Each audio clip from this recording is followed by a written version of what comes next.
is one of the greatest players that has ever played the game.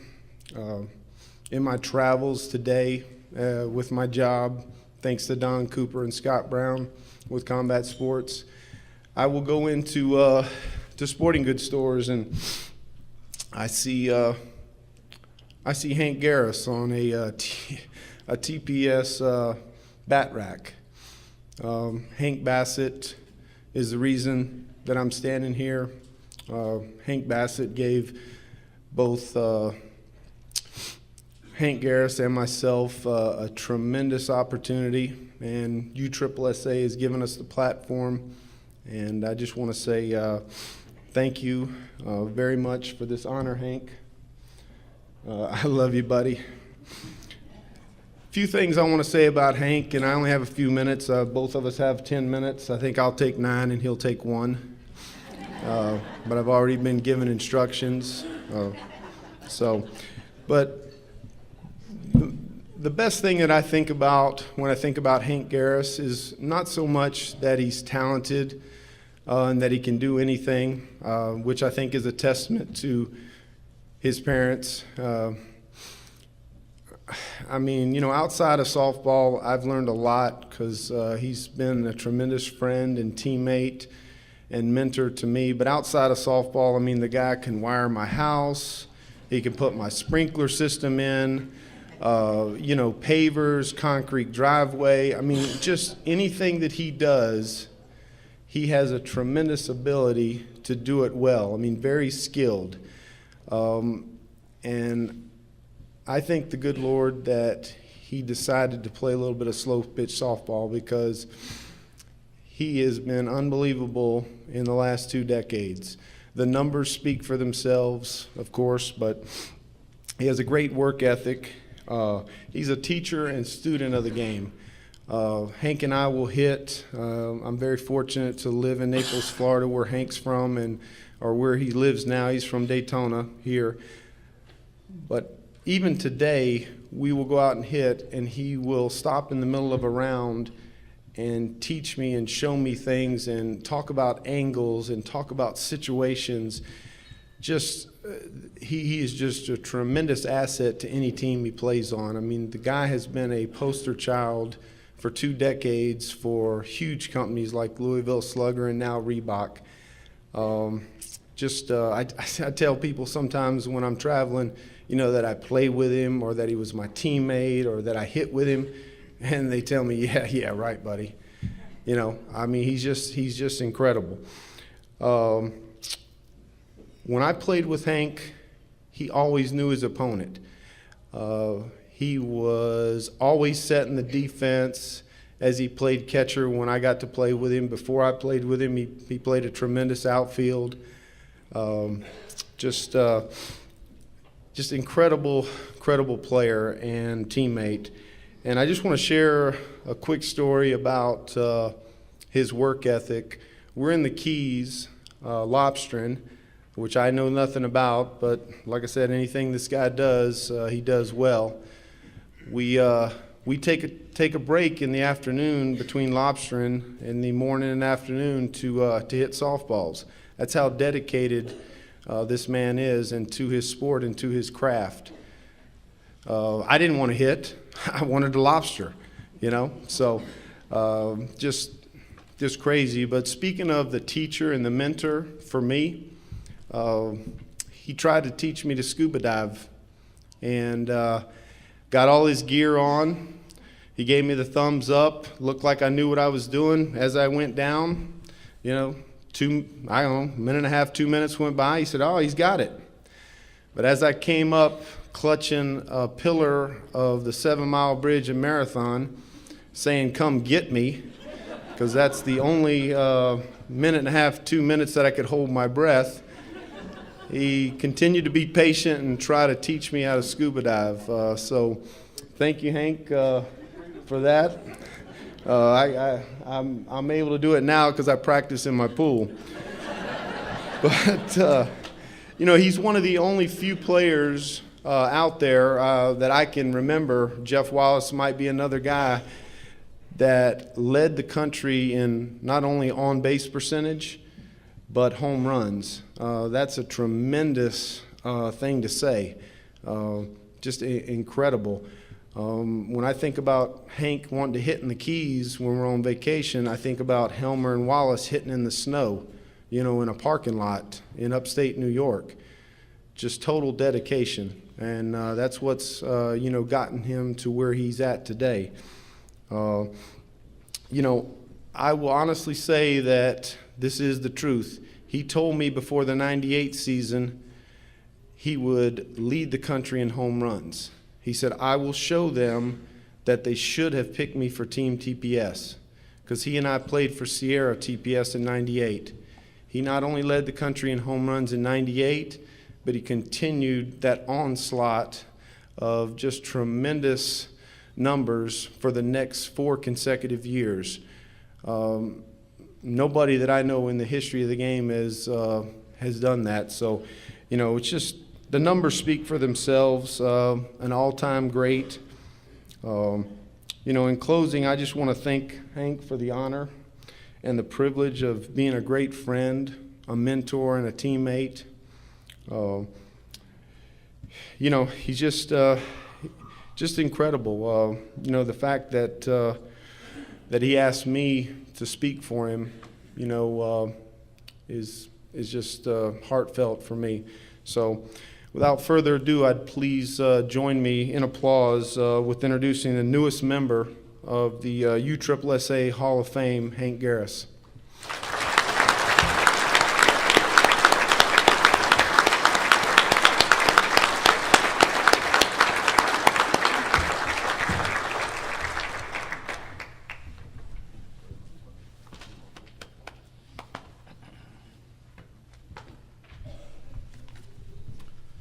Thank you, Jason.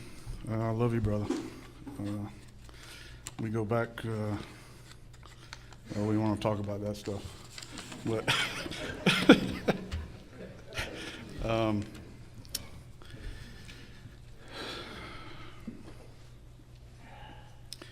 first off, I'd like to congratulate all the other inductees tonight. It's an honor. And to thank the USSSA for this great honor. I love this game. It's been everything to me. It's hard. Just off, I'd like to thank some friends that through the years that pretty off the field that people don't know about, behind the scenes that made my career very easy to show up on the weekend. Some people like, if anybody knows Big Ernie Toth from West Palm, the year I led the country in average, pitched to me every day, anytime I asked him.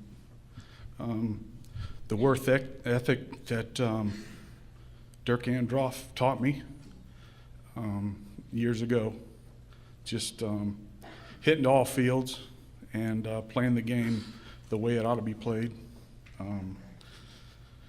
Doug Cassane, Jason, good friends that help out all the time. It is J.R. Nacera, is Chuck Artino, old buddy of mine from way, way back, one of the first teams I had played on, Abel Alvarez from Naples,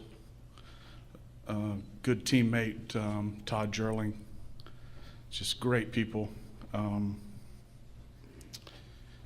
Pete Campbell, Brett Helmer, great teammate. One of the best friends I ever met with Sierra was a gentleman that probably got me a job after the situation that Jason was talking about with Slugger, Ron Parnell. And a little insight today. I don't dress accordingly, if everybody knows. You know what I mean? I'm a Florida boy that wears shorts and flip-flops all the time.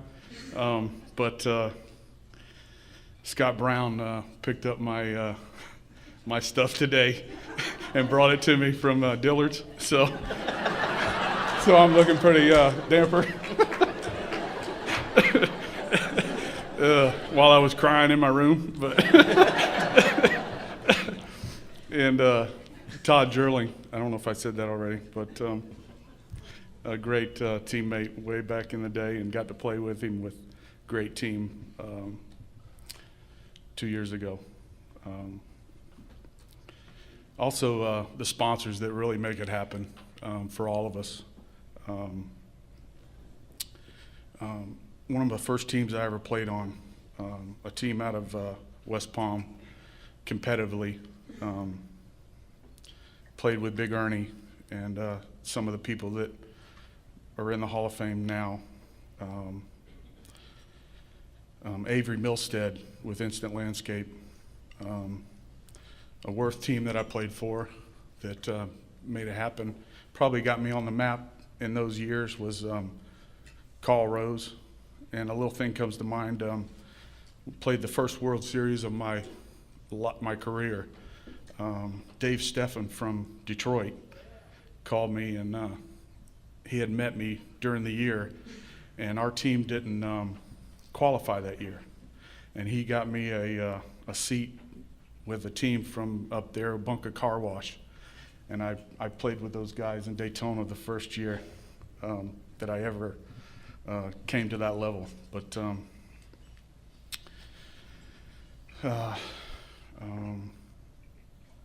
Woody and Pat Bell with Easton was just a great man that we all know was probably one of the best ever. Frank Claudiano with Richie Superior, just all the way. And the man that really got me hungry again was Mike Winkle from Sierra with Jason and all those guys. Hank Bassett went out of his way to do the things for me, and love you, Hank. Thank you. And John Daniels and Gary Yost with that team from those years, with all there's probably, I don't know, 4 or 5 players off that team that are in the hall now. Don Cooper with Combat that got me back into it again.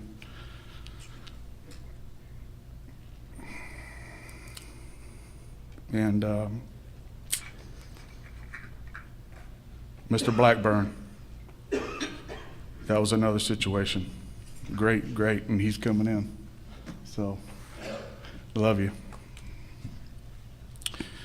And last but not least, who kept me on the map here, Reebok Sports and Lee Trotter and John Loris and Tom Wood.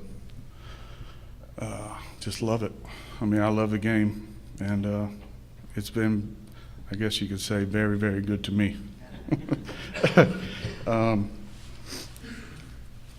And my mother and father. Without them, there's no way. It, like it said on the thing, Daddy in the front yard every day. And Gina, couldn't be there without you, baby.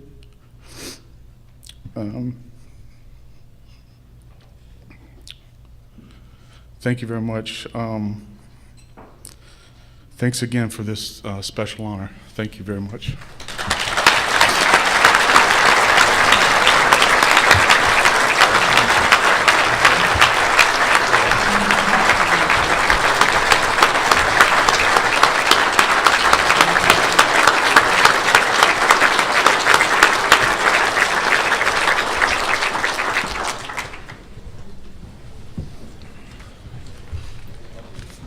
Hank, I'll read the first certificate.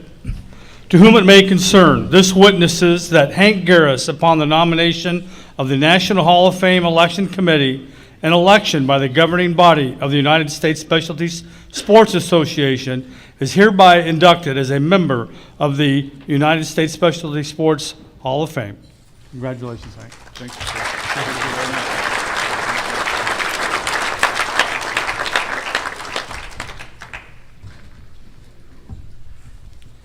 Hank, personally like to welcome you into the Hall of Fame. I've known Hank for many, many years, and his numbers talk in the field, but I mean, he doesn't man of many words, but he was a class act all the time. He respected the game, respected all the directors and the people, and true gentleman. Congratulations, Hank.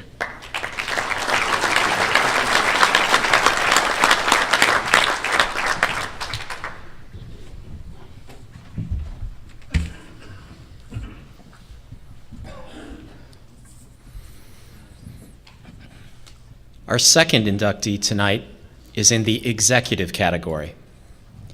He's from Midlothian, Virginia, and he is Mr. Cleon Diener.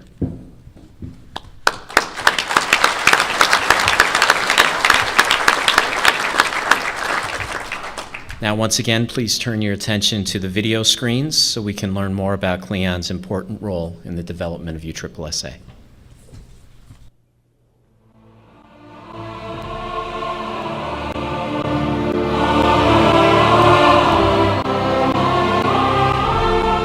I was elected to the USSSA Executive Board and USSSA National Secretary's job in 1977. I would characterize USSSA in those days as a startup business, fighting for every team they could get, and the other guys, the established softball league, they were association, they were throwing up roadblocks at every point. But the USSSA continued to attract smart and energetic directors around the country, and I think the teams and the directors came to USSSA because they were a new organization, but they were nimble. They had flexibility. They could change a program on a dime to meet the needs of the teams. As I look back on my 23 years, I think that the thing that I really remember about USSSA is the people I've met all over the country, friends we've made, met their families. And that's probably the most important thing. Yeah, USSSA, there were a lot of challenges, there was a lot of hard work, but when you look back on the memories, it's the people that are so important. And I think that's what keeps USSSA alive today. Once you join the USSSA family, you know there's nowhere else you want to be. Over the 23 years as National Secretary, it was one of my responsibilities to set up and make preparations for the Hall of Fame banquets. I was always kind of an emotional time for me to see all of the greats of USSSA go into the Hall of Fame. And here I am today, and it's just kind of unbelievable, but it just makes me look back and see what all the work was all about. It kind of makes the day for me.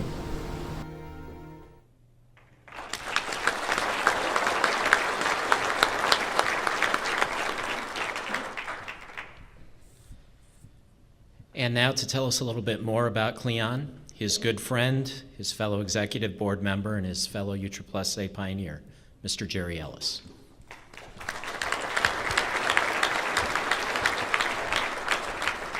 Thank you very much.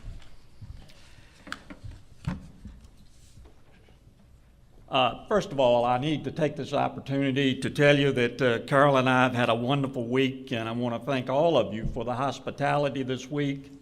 And a special thank you to Don and Mark and the executive board to making it all possible. It was really wonderful, and look forward to doing it again. It is a special honor for me tonight to speak on behalf of Cleon Diener for this induction into the Hall of Fame. Cleon and I have been friends for really over 45 years, and we served on the executive committee together, as he just told you, for some 23 years of that time. And I'm very aware of the many contributions that he's made over those years. But I think in order to do this properly, we must take a short trip down memory lane. And in doing that, and talk a little bit about the early years of the USSSA program. This journey might help you to better understand how Cleon got involved in the program and how Al Ramsey realized in his first few years with the association that his most valuable assets in those years would be the people he chose to help him manage and run the program. In 1970, when I first joined the program, it wasn't very big. We had less than 50 directors in the entire country. Meetings were held with less than 6 people in attendance, and I remember the first so-called national meeting that I attended consisted of about a dozen people. There was no written agenda, and the meeting lasted about an hour. Bob Mueller, some of you might remember, he actually was the president at that time, and he stood up at the meeting, I recall so well, and he said, "Do we have anything to talk about?" We were only broke and had no teams. Then in November of 1971, Al Ramsey, because Bob retired, and well, really, I guess retired is the right word, I'm not sure what it is, but he left the association, and then in November of 1971, Al Ramsey was elected president, and he brought to the association a new, refreshing approach to the many problems that we faced. One of the first recommendations that Al made to the executive board was a mandate that we must launch an all-out campaign for new qualified personnel to run our state programs, and most important, to bring in new ideas and changes that would turn the association around and head it in the right direction. By 1977, things began to look up. We actually got out of debt and had increased director membership in just about all state programs. We were really becoming a very successful softball association. But Al didn't stop there. He was one of those guys that never stopped making improvements.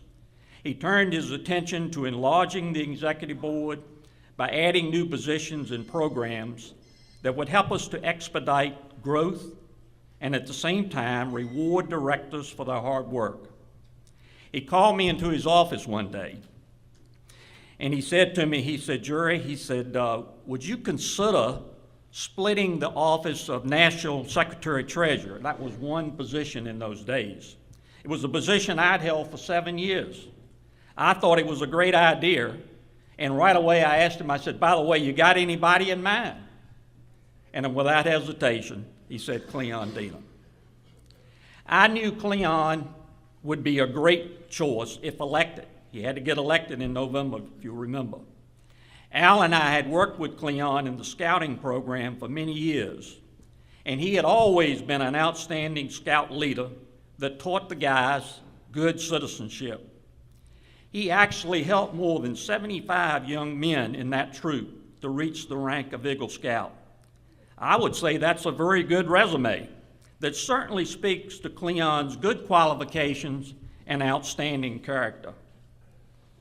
So in November of 1977 at the national meeting, Cleon was elected, and he became national secretary and a member of the executive board, a position that he's already told you he held for some 23 years.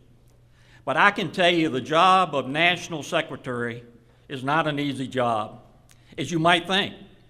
Keeping minutes for the executive board, the executive committee, and dozens of major committees would keep Cleon working for long hours. And I can tell you, Al Ramsey was never known for long meetings. Was he, Cleon? They lasted for many hours.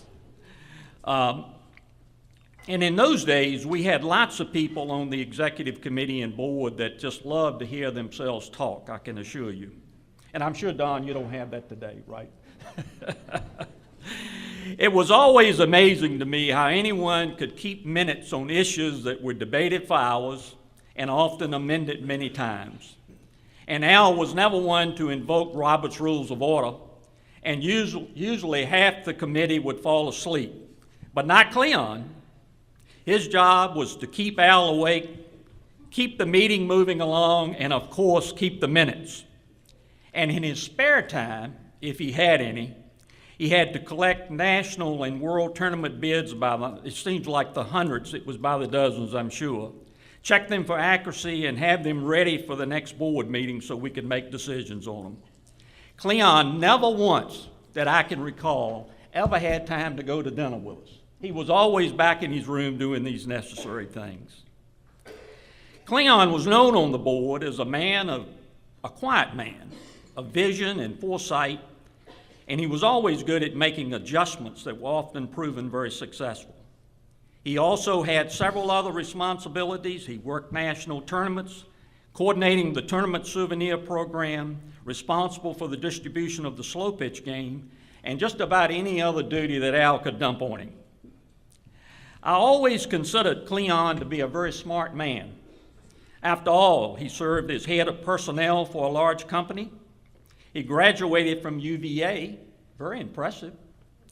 But I must admit that I sometimes had doubts about Cleon's judgment, because every year he would make a bet with Don that Virginia would beat Clemson in football. Now, the last time I checked Cleon, Virginia won 5 out of the last 35. Are you still giving him that money? He probably still owes you, Don. But at any rate, we won't hold that against him. Cleon always brought lots of integrity and good judgment to the table, and USSSA benefited tremendously from his many years of involvement. In closing, let me say that Cleon's clearly his greatest and best asset was his ability to work with people. And Harry Truman once said, "It is amazing what you can accomplish if you do not care who gets the credit." How true that is. And I've seen Cleon deliver on this great quote many times. Well, I guess my 5 minutes are up, Cleon. Congratulations and welcome to the Hall of Fame.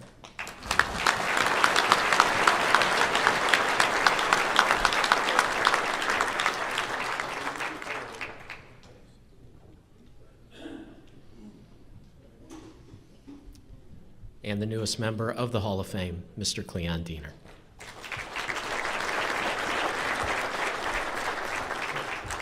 When I get up to the podium, I feel like I ought to have a roll call of states.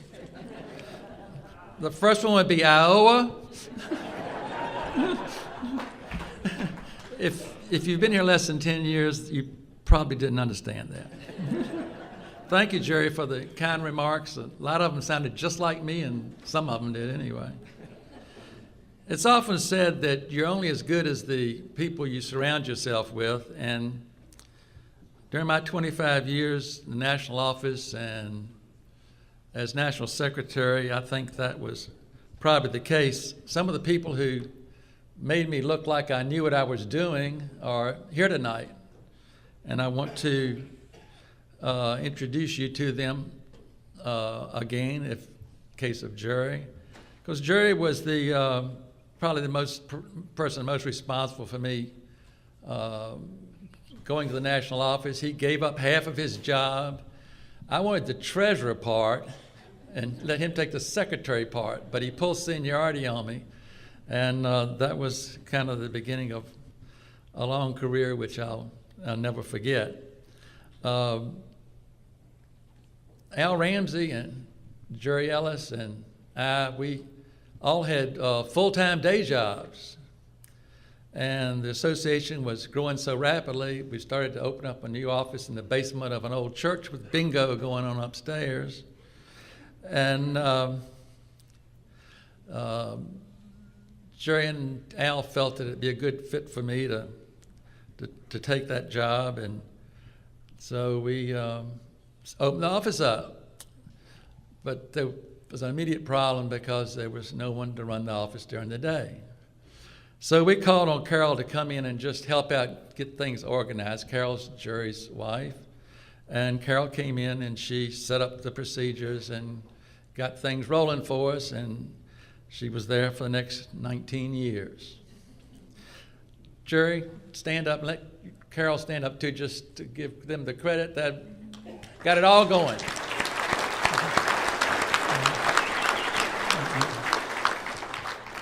And like Carol, Dottie, my wife, she was not a bystander.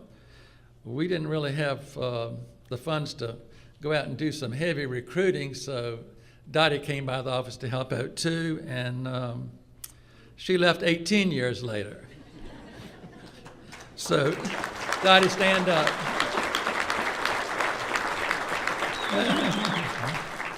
Dottie spent 2 decades making me look good. USSSA really became a family affair. If you joined USSSA, you were part of the family, and you could no more leave USSSA than you could leave your own family. My 4 children here tonight, they grew up learning how to make change and meet the public, working concessions at the ballpark.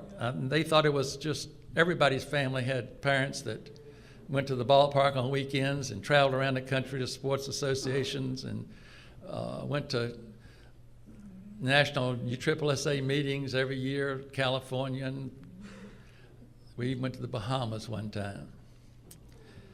But they're here tonight, and I guess they played an important role, and I'd like to introduce them. My sons, Brent and Barry, Linda, and my daughters, Kim and Becky.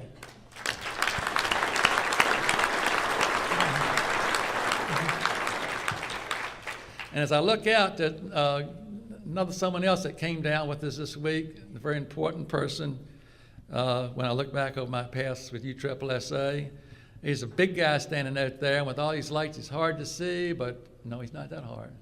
It's Lou Blaha, and he's here with his wife, Thelma. Now, Lou's one of those guys that was with USSSA from the very beginning when it was a very small and unknown association. He was a player, a coach, and Lou was state director of Virginia for 25 years. Lou, you and Thelma stand up a little bit.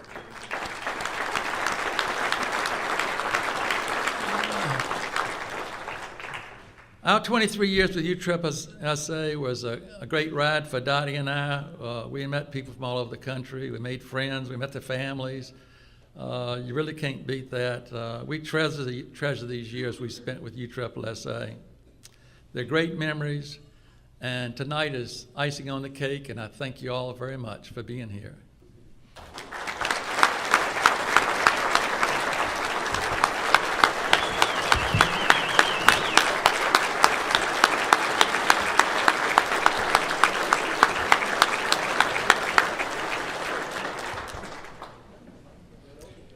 Cleon, many years ago, and I believe it was probably when I was serving as national president in the 1990s, early 1990s, I had the opportunity to make a presentation at the national meeting. It was the President's Award, and someone who had been overlooked for many years was the recipient that year that I thought deserved it. And here tonight, it's really a pleasure of mine to be able to present this Hall of Fame certificate to Cleon Diener, a true pioneer of the USSSA.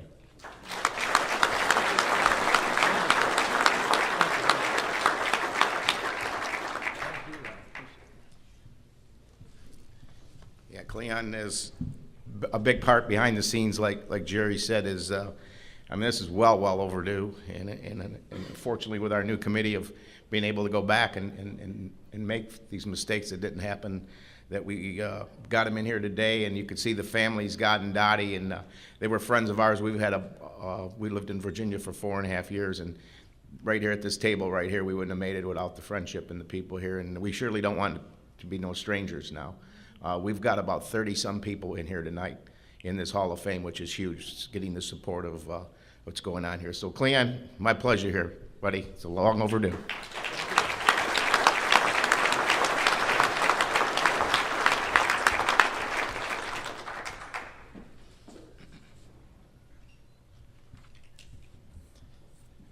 Our third inductee tonight is in the male player category. He hails from Gastonia, North Carolina, and he is Mr. Johnny McCraw.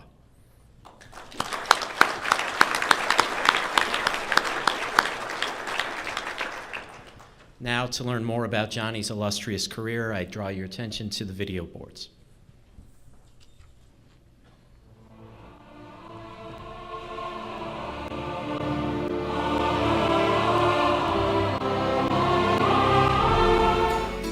when I first heard about getting into softball, I was like, you're crazy. But now this has been a livelihood for me. It's a career. It's been amazing. USSSA is a first-class organization, and they provided a great atmosphere to play in, and I couldn't see myself doing anything else for the last 15 years. Getting this low pitch, I just got released by the Houston Astros in baseball, and Jeff Hall and Rusty Bumgardner were playing softball and playing on a major level, which at the time I was like, major level softball, what is that? And they asked me if I wanted to play, and I'm like, no, I don't want to play softball. I mean, I just got released from baseball, so my ego was kind of bruised. But ended up going anyway and going to play for a team down in Florida in the Winter Nationals, and ended up playing for the next 15 years, so here I am. But the competition has really kept me involved in it. I mean, I love to play ball, and it's just the next best thing to baseball was playing at this level. So the competition's there, the friendships you make in this thing keeps you around, and then a job. I ended up going to work for Combat and the national promotions manager there, and so it all worked out as a career for me with the playing and the working. In 2008, I've been playing for 15 years, started in '95, so 13 years it took me to win a USSSA World Series ring. I got a pocket full of second places and never got the ring until then. So in the same year I got my ring, I got the MVP award. So it was a dream season, or a dream come true, and an amazing year, especially coming back from several shoulder surgeries to get the ring and get the MVP was just amazing. And it's kind of funny. Me and Don Senior, argued about it. Where he said, I'm gonna put you on the ballot for U-Trip. I said, no, you're not. He goes, why not? I said, not till I win a ring. And he said, finally I won the ring. And he came to me afterwards and said, you know what this means, don't you? And I'm like, what? Am I going to Disney World? He goes, no, you're going on the ballot. I said, oh, okay. I forgot I made that deal with you, but yeah, I guess so now. It's truly an honor. I mean, that's just it, to be honored and recognized as one of the best players of all time, and to go into the Hall of Fame with some of the greatest players that ever stepped on the field is truly an honor. It's a dream come true, and it's something I'll cherish for a lifetime.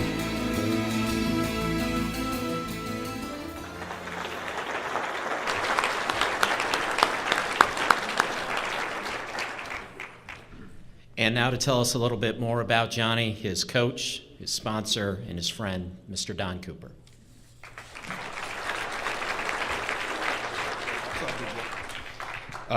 This is probably going to be a little different than the earlier people were announced, or that'll go on later. For those of you that don't know Johnny, to do a normal introduction would not be fair to all the other Hall of Fame members. He got here on a little different path. This isn't abnormal for Johnny to have someone stand up and speak for him wearing a suit. They are typically called lawyers.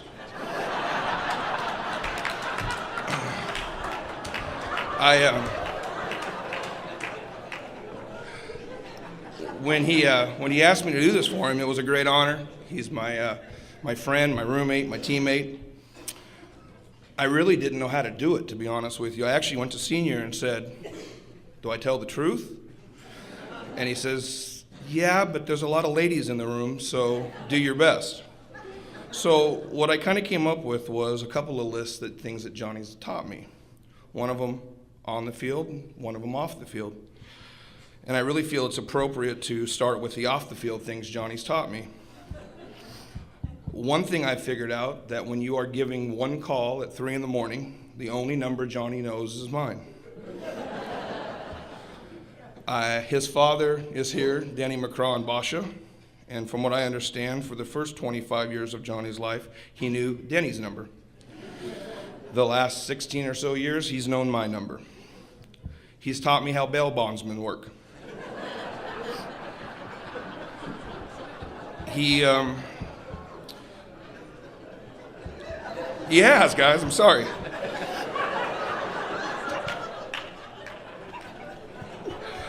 He taught me that there is such a thing as night court. It wasn't just a bad sitcom.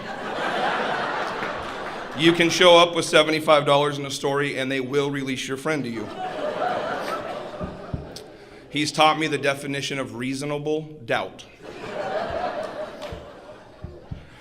One of the most important things that he's ever taught me is that I can be locked out of my own house for something that he did, even when I was not with him.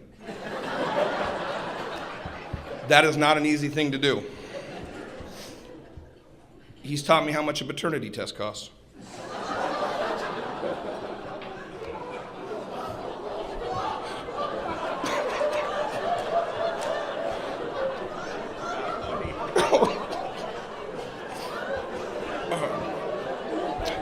And the most important thing he's ever taught me is how bad pepper spray hurts when you stick up for your friend.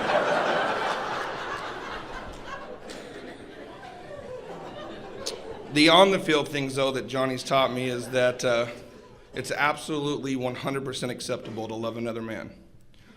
He's taught me that 100% is not just a cliche with some people, and that even though when people look over a fence and see someone, and when we started combat, he was the first guy I went after, and some people in the industry kind of looked at me and said, well, he's a great player, but...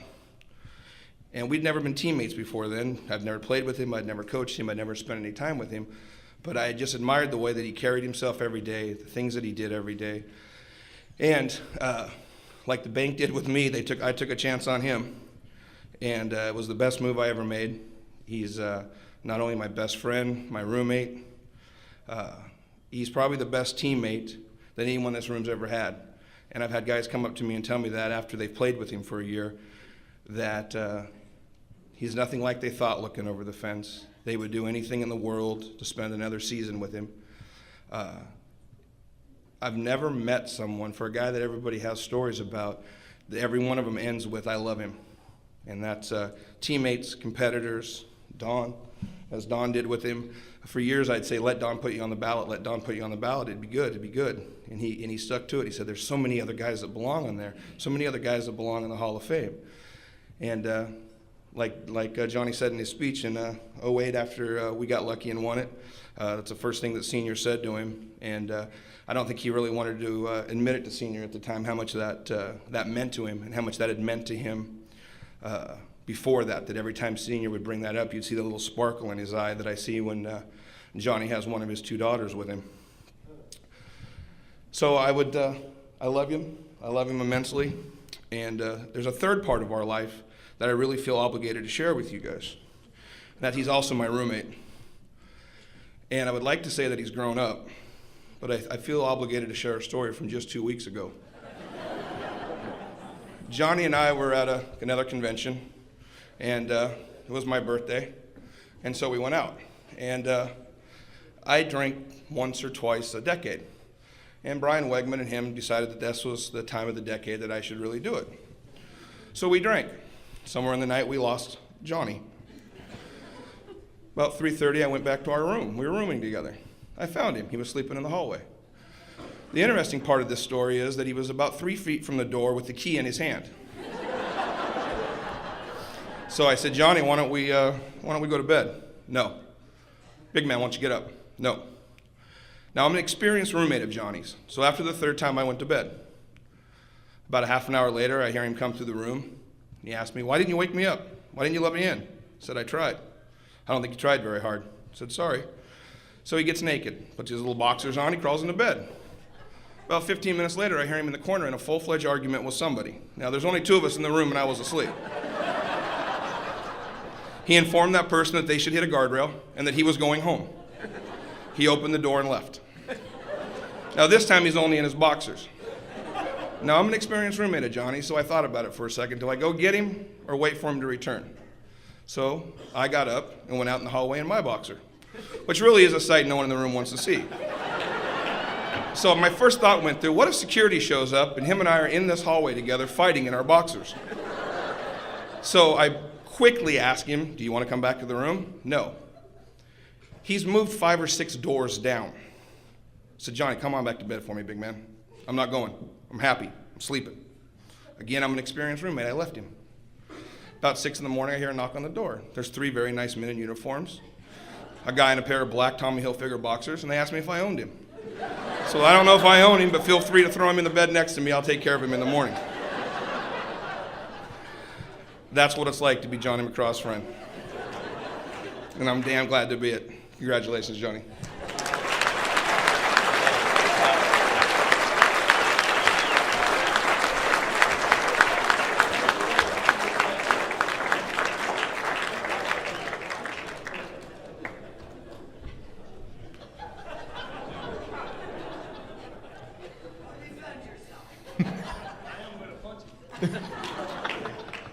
Please join me in congratulating the newest member of the Hall of Fame, Mr. Johnny McCraw.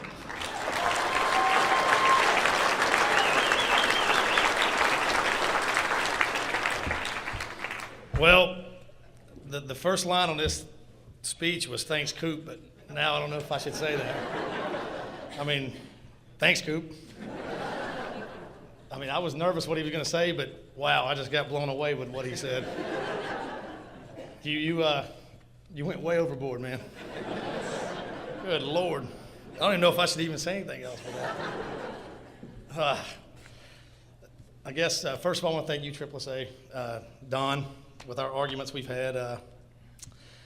Him and his staff, there's no way we would be here if it wasn't for them. I mean, they make it all possible, of course. The committee members who voted me in, even though I tried to argue and say don't, thank you very much.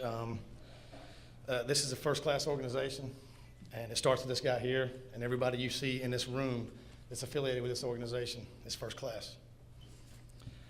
And I know you saw the story on the video, but that was the argument me and Don had. He came to me and he said, I'm gonna put you on the ballot. And I'm like, no, you're not. I said, well, I'm not doing that. I said, I've got about 9, I've been in this thing for 13 years at the time. I've got about 6 second place rings in my pocket. We don't get rings for second place, by the way. And so I said, if I get a ring, you can put me on the ballot. And he said, what, whatever, so we argued about it, and we still argue today about it. So that year, I came back from 2 shoulder surgeries and within 4 months of each other. We ended up winning the world that year. Luckily, I got the MVP somehow, and that's when he came down and said, you know what this means? And I was like, no, what? And here we are today. So enough of that. I know I tell him this every day I see him, and he doesn't like it, so I'm going to shut up about it. But I want to congratulate the other inductees. I honestly think I couldn't ask for a better class to go in. I mean, everybody up here I got buddies up here. I got people I respect. I mean, it's just, except you, Doc. No, I'm just kidding. Doc, I'm just kidding. I promise. I'm just kidding. I promise you. I love you, Doc. But anyway, you couldn't ask for a better class. And there's one gentleman that's not at this table that's looking down from up above, and I know you'll hear more about him later, and I don't want to steal that thunder, but J.C. Phelps is looking down on us right now, and he's smiling and grunting and boo-whooping and everything he does. Myra, I'm sorry. I mean, he's with us here, and we miss him dearly. So, and I'll leave it at that. Throughout me playing this game, I've met some of the greatest players that ever touched the field. But more importantly, it's the greatest people that would touch this earth. They are these guys that I play against, play with, the sponsors, the people at U-Trip. They're all class. They're all first, just top of the line people, and you couldn't ask for anything better than the organization we've been a part of, and I've been a part of for 15 years, and going to be a part of more. I'm still playing. That's the other argument we have. I think guys that are still playing shouldn't go in, but we'll talk about that later. So let me get where I was at since Coop screwed this whole thing up. I have gained a bunch of friendships, just special friendships in this game, and those things you will treasure for a lifetime. I mean, it's something you just can't ask for, but I would think 90% of my friends that I have in this world are because of USSSA in softball. The other 10%, like Coop said, some of them don't like me. Some of them arrested me. Some of them bailed me out. But all in the same, it's all good. We're all friends, and I couldn't ask for anything more. There's people in this room tonight that have been recognized. I mean, I've got buddies out here that's been recognized. They're already in the Hall of Fame. There's some great players here, so I won't get back into that, but just wanted to acknowledge that I just want to thank those guys for the memories and the battles on the field. There's some more people here. My mom and dad. They're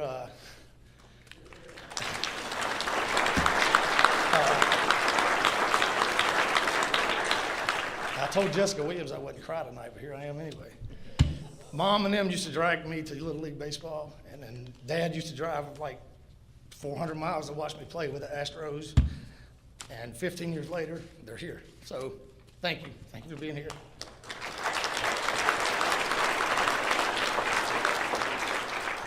Some of the sponsors, I don't want to, I want to touch on that a little bit. Don Cooper, of course. I don't know why I'm thanking him now, but Coop's given me a dream job, an opportunity to make my life better. He takes care of one of my daughters, actually. And thank you for that, Coop. But he's given me an opportunity that people would absolutely die for. I work for one of the greatest companies ever, and it's thanks to him and people like Rob Fairweather and Steven Sutherland and Terry Sutherland that make that happen. So thank you, Coop. Some of the sponsors that I played for back in the day, Wayne Williamson, Joe Albert. Joe Albert got me started in this game. When I got out of pro ball, he gave me the shot, and that's how I got here today. Dan Smith, Ed Minosi, Pierre offered, Carlos Vega, and again, Don. I'll keep saying his name, I shouldn't. But anyway, the good Lord has blessed me to play this game, and he's also blessed me with great friends and family and 2 wonderful daughters, and they're not here tonight, but hopefully they're future Hall of Famers as well. Maybe 20 years from now, 30 years from now, we may see them up here, and they may do a better speech than me, but you never know. But I want to thank every one of you for being here. I hope every one of you have a wonderful night, and this is the greatest honor. Thank you very much.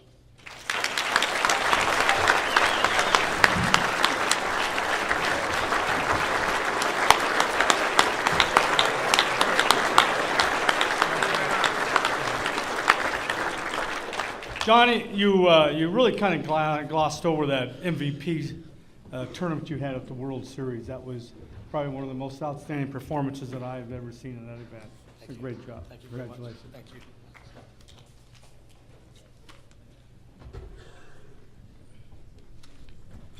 Yeah, Danny touched base on that.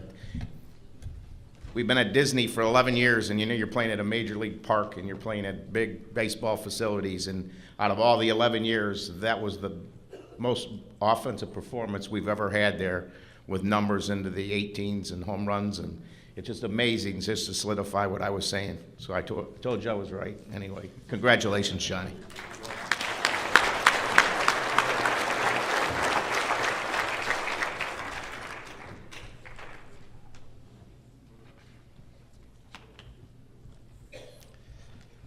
It is now my pleasure to reintroduce the Chairman of the Board and CEO of USSSA, Mr. Don DeDonatis, for the presentation of the 2010 USSSA Award of Merit.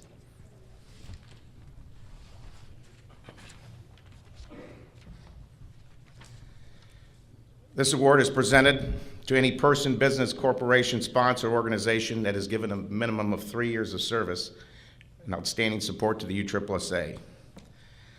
Like any other business at USSSA National Headquarters, there are so many jobs that need to be done, and they often may not be the most enjoyable or high-profile task. It's difficult sometimes to find that person who has the knack to be the jack of all trades. It's even harder to find somebody who can master any task that has been assigned to them.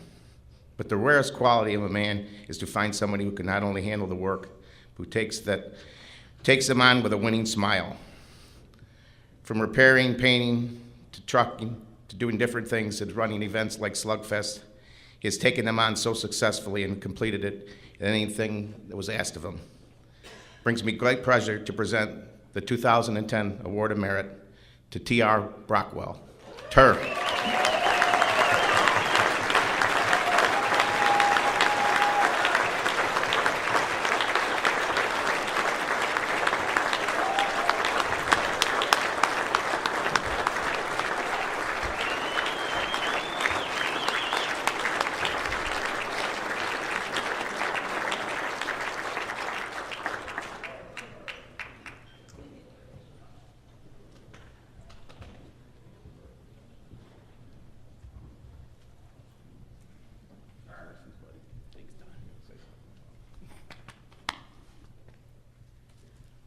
Wow.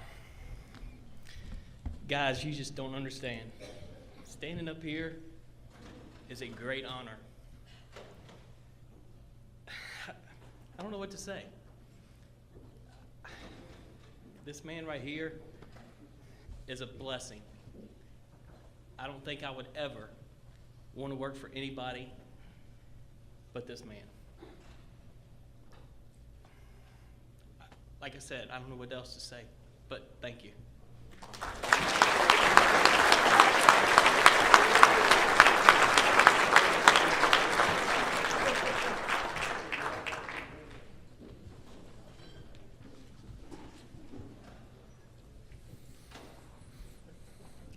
Our fourth inductee tonight is in the sponsor category. From McKenzie, Tennessee, Mr. Greg Blackburn.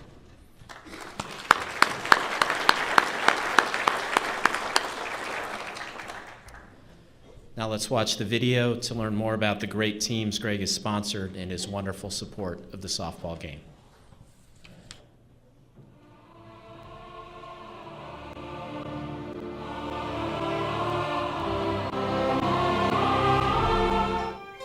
I guess you might say the people that I was lived by, and where I lived at in Tennessee, the street I lived on had a lot of older kids that got me playing sports.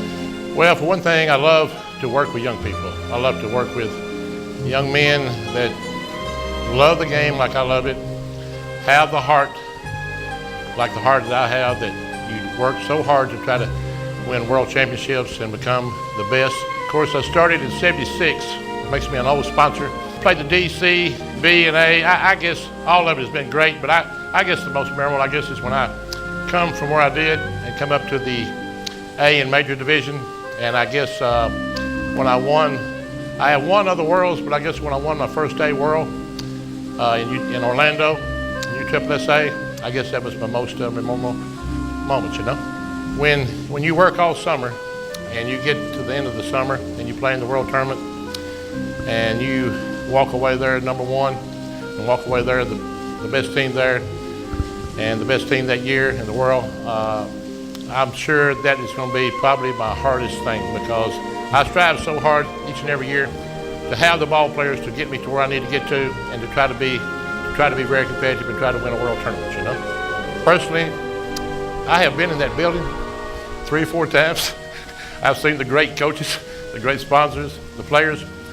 To me, I have never, not one single time in my whole life, ever thought about even being in there, much less being nominated or to be inducted. But it's the greatest honor, just to make a long story short, it's the greatest honor I've ever had since I've been affiliated with softball in 34 years. And I really and truly, I do not know how to take it. It's sort of it's something that's just really hadn't sunk in with me, because I know there's so many great coaches and so many great sponsors out there. And I just, to be one of them and to be selected, it's the greatest feeling and the greatest honor that I've ever had.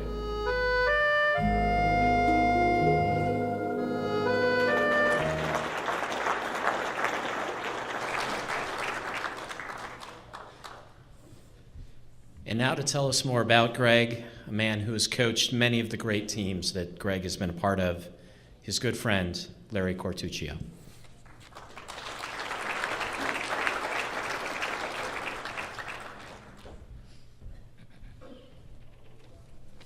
How you doing down there, buddy? Hey, you all right? All right. First off, it's a privilege to be able to introduce Greg to you guys tonight. Greg's the kind of sponsor that, whether it be good or bad, it's good he's built a love relationship for the game, but he's also built one for his players. He cares about everybody that puts a uniform on with Gene Shop name on it. There's no doubt about that. And he'll tell you that. He's told me that in the dugout before. I remember things weren't going so good. And he said, son, everybody's son. He said, son, I love these boys, but if they lose this game, I'll blow their, he used some other words, but he said, I'll blow their hair back. And for you guys that's ever been around Greg, you know what he means by that. He's not always barking to his Hall of Fame dog Rock out there. He's got a bite too, and he'll let you know about it. There's a few things Greg has some problems with, and one is usually getting to the field. Usually about 15 minutes before game time. If you're at one of our games, you'll see me on the cell phone, trying to give him directions. I'm a terrible navigator. Anybody that knows me knows that. But he sometimes has a problem getting to the field with directions. If his wife isn't with him, if Betty isn't with him, he's in trouble. But about the time Doc calls us for a coin flip, he'll come walking up with his hot coffee in his hand. It could be 100 degrees out, but he loves his coffee. So he has one priority in the game. And make no mistake about it, if you don't win, he don't like it. He's not there for fun. He's there to win. So if you're playing against him, whatever he's telling you during the game, don't take it personally. All he wants to do is beat your pants off. He wants to win the game. He's always been a winner. He'll always be a winner. And without people like Greg Blackburn, none of us will make it. We'll not be around anymore, and that's what we need to remember. Sponsors are the ones that make this happen, along with USSSA. We know that. That goes unsaid. But without the sponsors, this kind of stuff doesn't happen. It takes a lot of hard work from the sponsors. It doesn't all just come easy to them. But Greg's one that puts 110% into the game. He's fortunate that he's got a wife, and we're fortunate that he's got a wife like Betty. A lot of the drives back, we're very thankful when we're on a plane because he can't call us then. Because, boy, if it's a bad weekend, we're going to hear about it. So Betty puts up with it, but I'm sure she gives it right back to him. I'm sure of that. But at this time, it gives me great pleasure to introduce to you the next member of the USSSA Hall of Fame, my good friend, Greg Blackburn.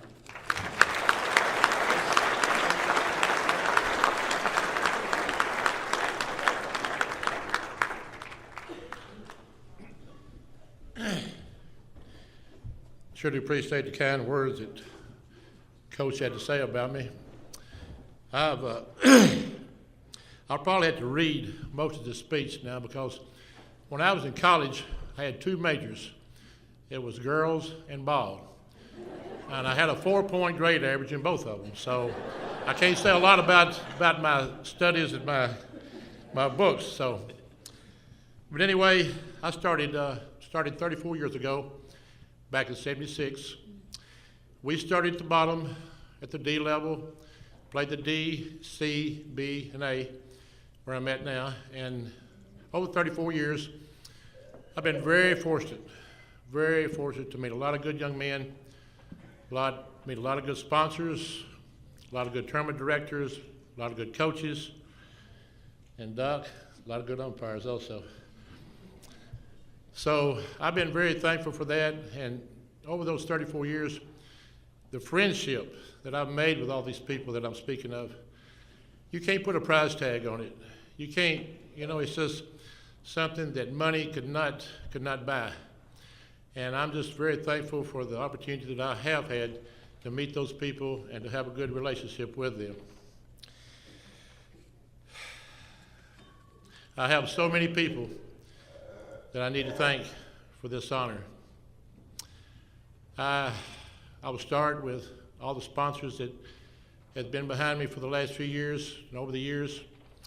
I also have to thank my coaches, Larry Q, his son Tony Q, and also I cannot forget about my good friend Big Ed. Big Ed has been there several years. Tony and Larry has been there several years, and they've done a great work for the shop.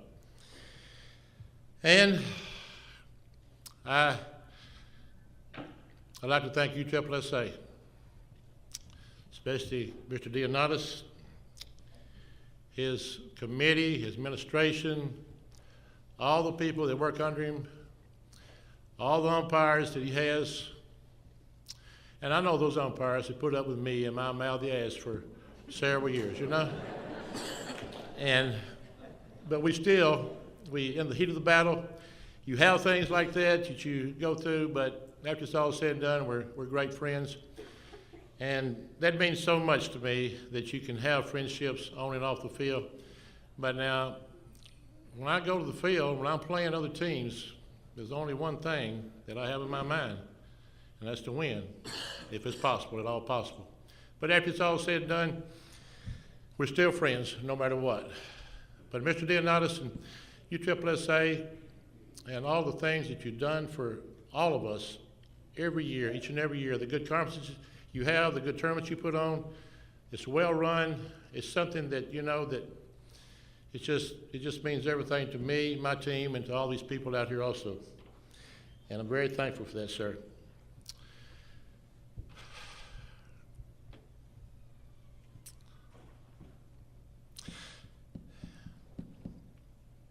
My mom and my dad, and my wife. They have been there so many times over these years to get me where I'm at now. They worked awful hard. We've all worked awful hard to have a good softball team, to have a competitive softball team, and to try each and every weekend to be the best we can be. I can't thank them enough. My mother's twin sister, my Aunt Valda, they're 82 years old. They wanted to make the trip, but they're both in bad health.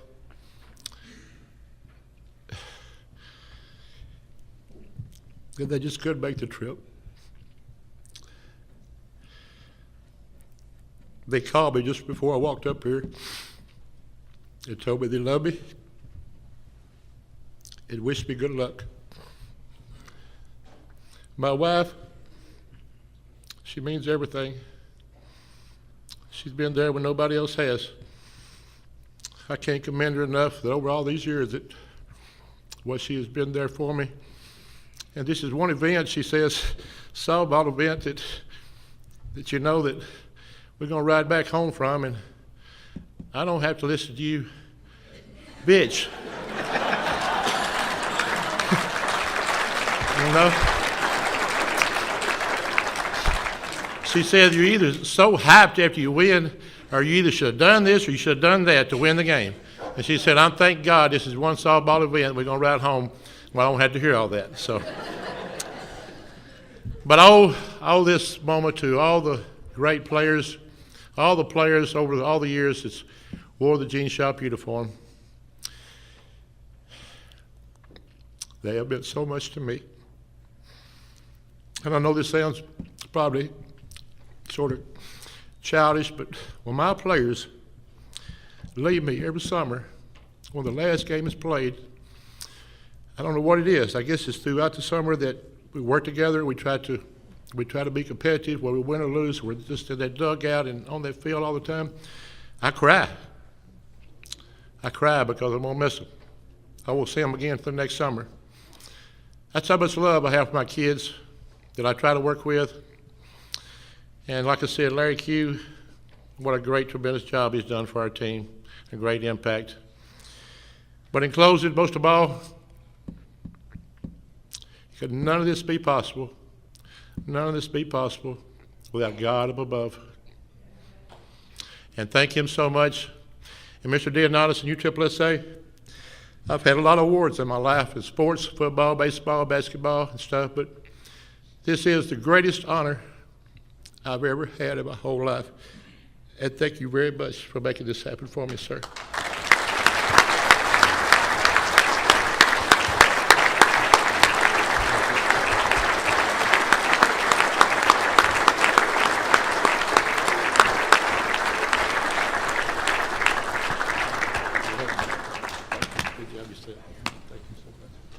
Greg, one of the things I enjoy every year is in September getting to come down to the tournament at Disney, and I heard it here, I saw it on the video, is to watch you and your team and the competitiveness that you show on the field. Congratulations on your Hall of Fame induction.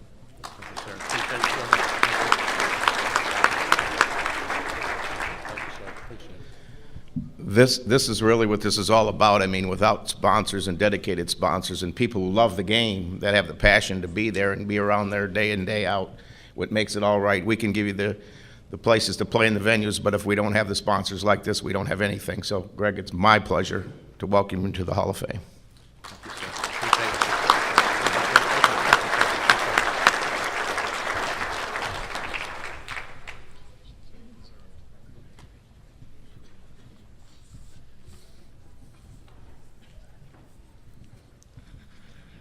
Our fifth inductee tonight is in the male player category. Formerly from Russell Springs, Kentucky, he is Mr. J.C. Phelps.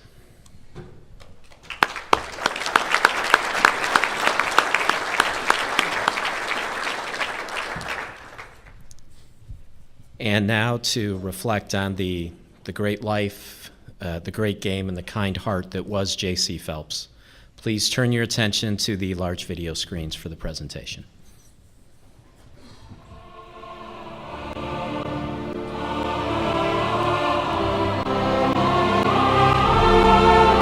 Oh, J.C. Phelps was one of the guys that absolutely, he smiled, lit up the world, lit up the room, the field, or even the stadium he played on.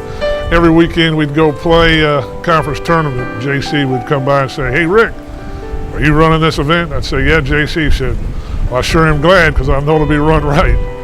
And last year in 2009, when I was battling cancer, before J.C. and his wife Myra would leave on Sunday, they'd come by and J.C. would tell me, he said, "We're going to lift you up tonight at church, Rick. We're praying for you.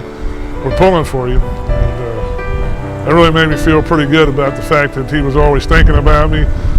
J.C. also gave me his cell phone number, said, "Call anytime. Anything you need, Rick, I'm here for you." He's a guy we miss. He's big as life, and we missed him. When we found out the news at Men's B World, it was devastating. I told Larry Lofton, we were running the event, I said, "We got to hold our heads up, because that's what J.C. would have wanted. He's looking down on us. We want to make him proud." So they're talking about J.C. Phelps, and some of the things about J.C. You got to understand, and anybody and everybody that knows him knew he was bigger than life. He was a large guy. Well, of course, to me, everybody's large, but he was a large guy, and he had a booming voice, but he had the biggest heart of everybody. And we're in the Smoky Mountain Classic one year, and we're up on the road level, up on the hill, and it was Sunday morning, and the fog had rolled in on the outfield, and we got out of the car. There was a couple of us umpires, Tony and a couple of the other guys, and we're walking along the sidewalk, and out of that fog came this booming voice from J.C. Phelps. He said, "Whatever, Doc." The guy he was just a classic. He had to, when the guys come up to bat, he would tell them, "Get your good one," and he'd shake their hands, and he'd talk to guys like Hank Garris. "Hank, how's the family? Go ahead, get yourself a good one." He was just personable that way, and just a great guy. One of the things about him is I umpired home run derby in Tiger Stadium, and in that competition, he hit a ball into the left center field bleachers at Tiger Stadium. Probably the hardest hit ball I've ever seen. It cleared the batting cages that were out there. It went all the way up into the second deck, and it would probably still keep going if there wasn't a wall there. JC is just a great guy. We'll miss him. I mean, we love him as a ball player. We love to do him. Loved him as a player, but more so as a person. We got to know him for a couple of years, and as a person, JC was a great guy.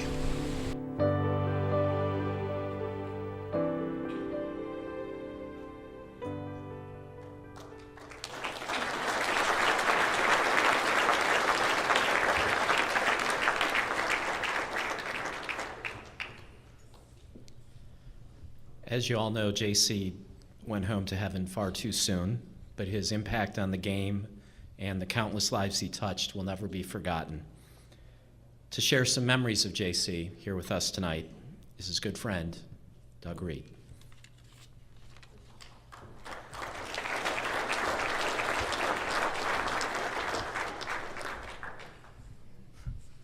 This is awful tough, but I'm going to try to get through it. First of all, I want to thank Don and everybody for having us over here, and this really special time with JC. And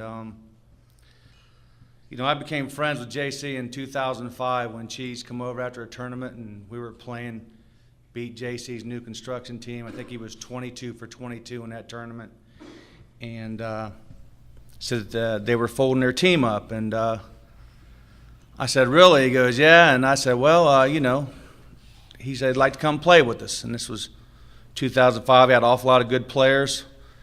Some of them are in this room tonight. And we thought about it. And a couple of our major players, one in particular, didn't want him on the team because, that all he did was hit home runs and, this or that. And we had another player come up to him who's on our team who's an outstanding player. His name's Tim Linson. Some of you guys have played with him. And he said the difference between J.C. Phelps and that player is that player is a major player, and J.C. Phelps is a super player.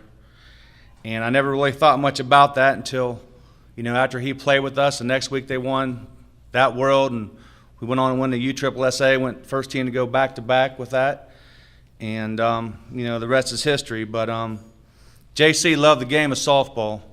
He loved his family. He loved everybody. And everyone was his friend on and off the field. And he was larger than life, just like Doc said. And we went to war many times. And, boy, I would get mad just like Greg down here. I mean, Greg's a man after my own heart sometimes when he addresses his team. And, being a sponsor, you want to win all the time. And, that's all I ever wanted to do. And, I had to be calmed down sometimes and keep from yelling at Doc and his crew and Rick telling me to shut up sometimes. And but JC was always there to calm me down and say it's going to be all right. And it was at the end of the day. His sayings, get in there and get yourself a good one, son.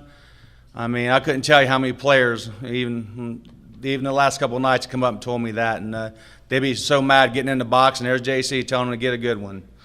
And, it's like, wow. But some of the other stuff he'd say, he'd be telling you easy, tough, and all that. And he'd tell, on a pitcher that wanted to strike him out, he'd call the ball, and JC would go, no dice. And walk down to first, And I think JC made everyone else around him better, and especially some of these younger players he's played with. Not to swing at strikes only and be disciplined at the plate. And, it just made them better players. I think JC, he worked on his game a lot, and the great players do. And that's why he'll be one of the greatest that ever played the game, in my opinion. It's really tough to lose him last year. When that happened, it just couldn't believe it. And, all the love down at the major that year, it was all good. And, tonight, they used to call him the big ticket. And tonight, his ticket is to the Hall of Fame. And that's where he's going. And, Myra, we love you. And we'd like you to accept this award.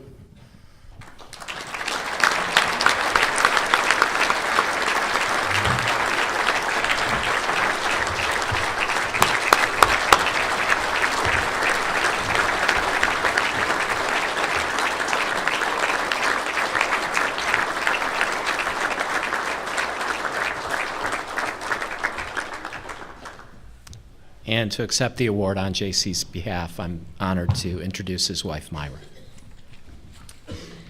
Good evening. I want to thank everyone for inviting me here to represent and accept this for JC. I greatly appreciate it.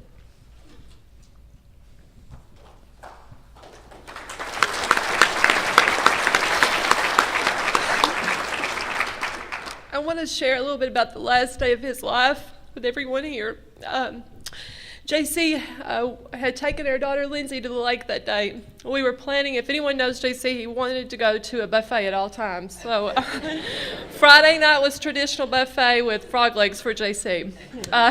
We were planning that as a family event, and we were heading out to Florida next week for the Worlds. They got to the lake, been there about 30 minutes. They always call to check in, let me know they got there safely. They checked in, and about 30 minutes later, my daughter called me screaming. She said that JC something had happened, not sure what. There was another boat beside of ours, and it had 3 cardiac care nurses and 2 gentlemen from law enforcement. They did all they could to help JC, but the good Lord wanted him in heaven.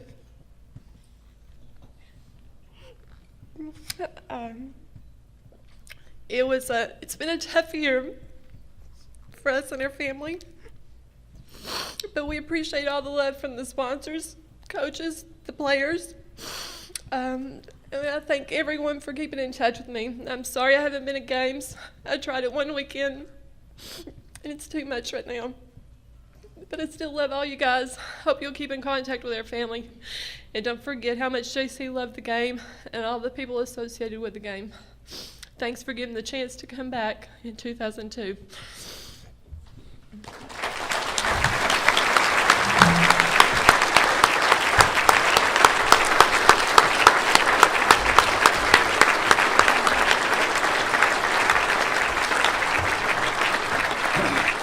Myra, it was always a pleasure to walk into the ballpark and see JC, and that void, this great game has lost that. But he is up in a great place. And take this. Yeah.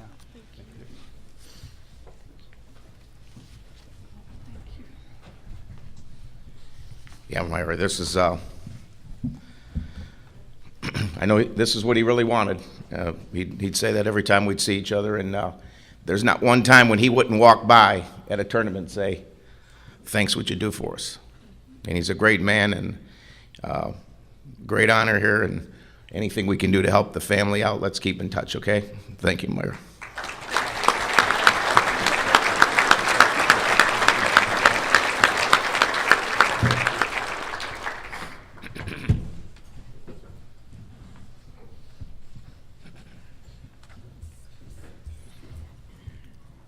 Our sixth inductee tonight is in the director category. From Huntington Beach, California, he is Mr. Craig Ciandella.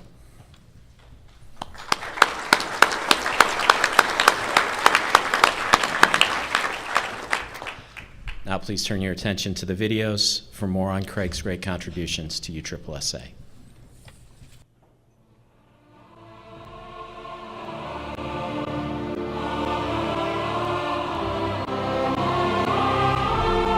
Oh, I've been a sports fanatic ever since I was born. It's my earliest memories have always revolved around a baseball, a softball, a basketball, or a football from very early in life.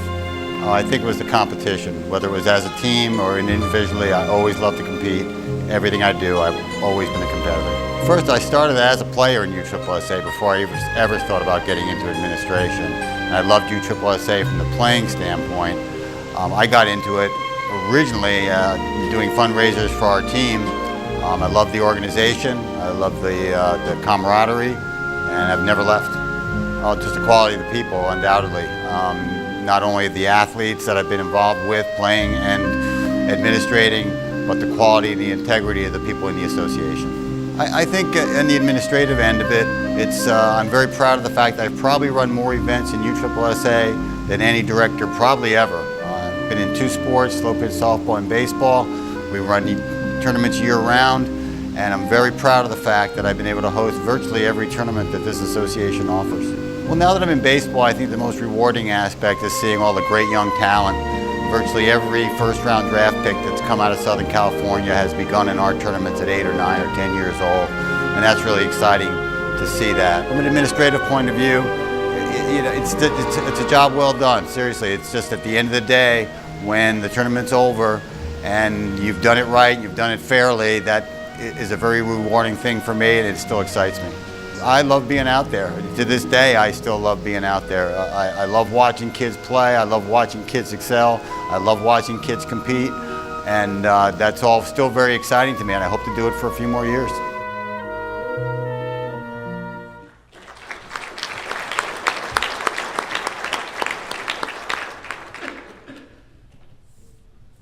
To tell us more about Craig, it is now my pleasure to introduce his friend and the Vice President of the USSSA Far West Division, Mr. Doug Stark.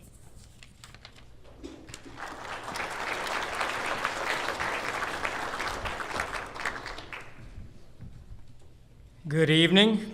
This is quite a night. A lot of very difficult acts to follow.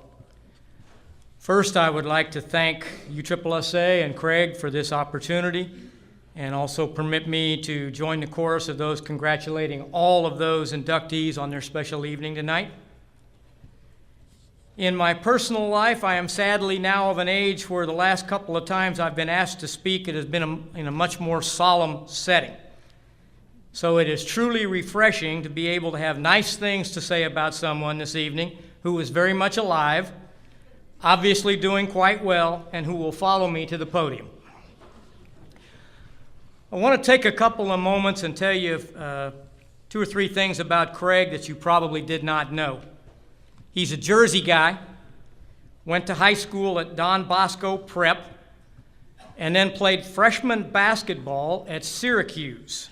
And yes, he and I are old enough that there were freshman teams in those days. He was the only non-scholarship starter on a team that featured Roy Danforth as the coach, who went on to become the varsity coach, and a gentleman named Bill Smith as the starting center. Smith played in the NBA for a couple of seasons. Craig had turned down several college baseball offers to try and make it in basketball, but alas, being a bit vertically challenged, he saw the handwriting on the wall and somewhat reluctantly returned to life as a student as a sophomore and went on to graduate from Syracuse, where he's still one of their biggest boosters. I believe if you talk to him, you may find that he regrets just a little bit not having continued to try and play. One thing he did miss, what would have been his second game as a sophomore, Calvin Murphy from Niagara lit Syracuse up for 68, and he would have probably had an opportunity to try and stop that. So it was one of the many occasions that I know of where Craig had the vision to be a step ahead of the curve, even if he didn't know it at the time. He still plays a lot of recreational basketball, and I will tell you from firsthand experience that if a three-point shooting contest breaks out after one of the meetings, my money's on Craig. He moved to California in 1981, as he mentioned in the video. He was playing USSSA softball then. He started in upstate New York in the Cha-Cha's program, was running fundraising tournaments for his church team when a gentleman from SoCal named Jack Grayson discovered him for Gary Wallach and John Tardino. He was soon on board with USSSA in Southern California and eventually followed both Gary and John as the slow pitch state director, which was a position he held for about 8 years.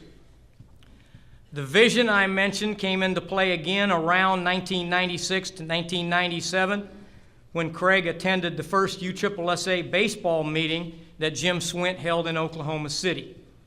He had been involved with youth baseball through his sons in Southern California, was familiar with programs, but he also had the foresight to recognize that slow pitch might be about to peak, start becoming more of a struggle, and after a year or so of doing both the slow pitch and the baseball job, he turned to baseball only, and the results speak for themselves. 7 or 8 years ago, Craig started having some health-related issues, so he got serious about training. I had people came to me and asked me if he was sick. No, he had just started to run. It helped him get healthy, was a competitive outlet. When you get to a somewhat advanced age like he and I are, and you were somewhat athletic, it's tough to find a competitive outlet, and Craig found running. The results were great. His health is good. He's recognized as one of the better runners in his age group in Southern California. He has completed 4 full marathons, about a dozen half marathons, and countless 5 and 10Ks. If you're not familiar with running, full marathons are 26.2 miles. I complain about a 20-mile commute to work in an automobile. So if you want to imagine 26.2 miles, run from here to the airport and back to the airport, and then you got about 5 miles left.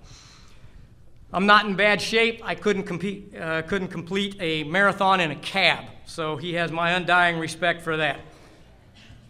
I've always truly enjoyed working with Craig in USSSA. He's not a guy who feels obligated to speak up in a setting unless he has something to share that is beneficial to the group and not just to him. I've never been to a meeting where I didn't come away with a concept or an idea that I felt that I could implement in my program that would be beneficial to everyone involved. Also, to the best of my knowledge, Craig was one of the first, if not the first, to get on board with and recognize the potential of a series of replica ball diamonds in private complexes called Big League Dreams. He was on board 100% initially, and certainly was a driving force in what has turned into a very beneficial partnership for both USSSA and Big League Dreams. One more example of the vision and foresight that have made Craig a success. When he first mentioned to me that he was being considered for induction into the Hall of Fame, I sensed some reticence and reluctance. He is of the opinion, and has expressed it many times, that a Hall of Fame should be primarily for the players and not administrators. However, it is my opinion that if it were not for pioneers who started USSSA, like some of the folks we've heard from tonight, and the visionaries like Craig who have created and or fine-tuned these programs, there would be far fewer avenues for a record number of participants to play. I was honored and a wee bit intimidated when Craig asked me if I would present him. Personally, I don't make friends terribly easy. I have lots of acquaintances, only a handful of friends. His only instructions were to be as brief as possible, so I hope I've been at least moderately successful in that regard. And without further ado, it is my pleasure to present my friend Craig Ciandella as the latest inductee into the USSSA Hall of Fame.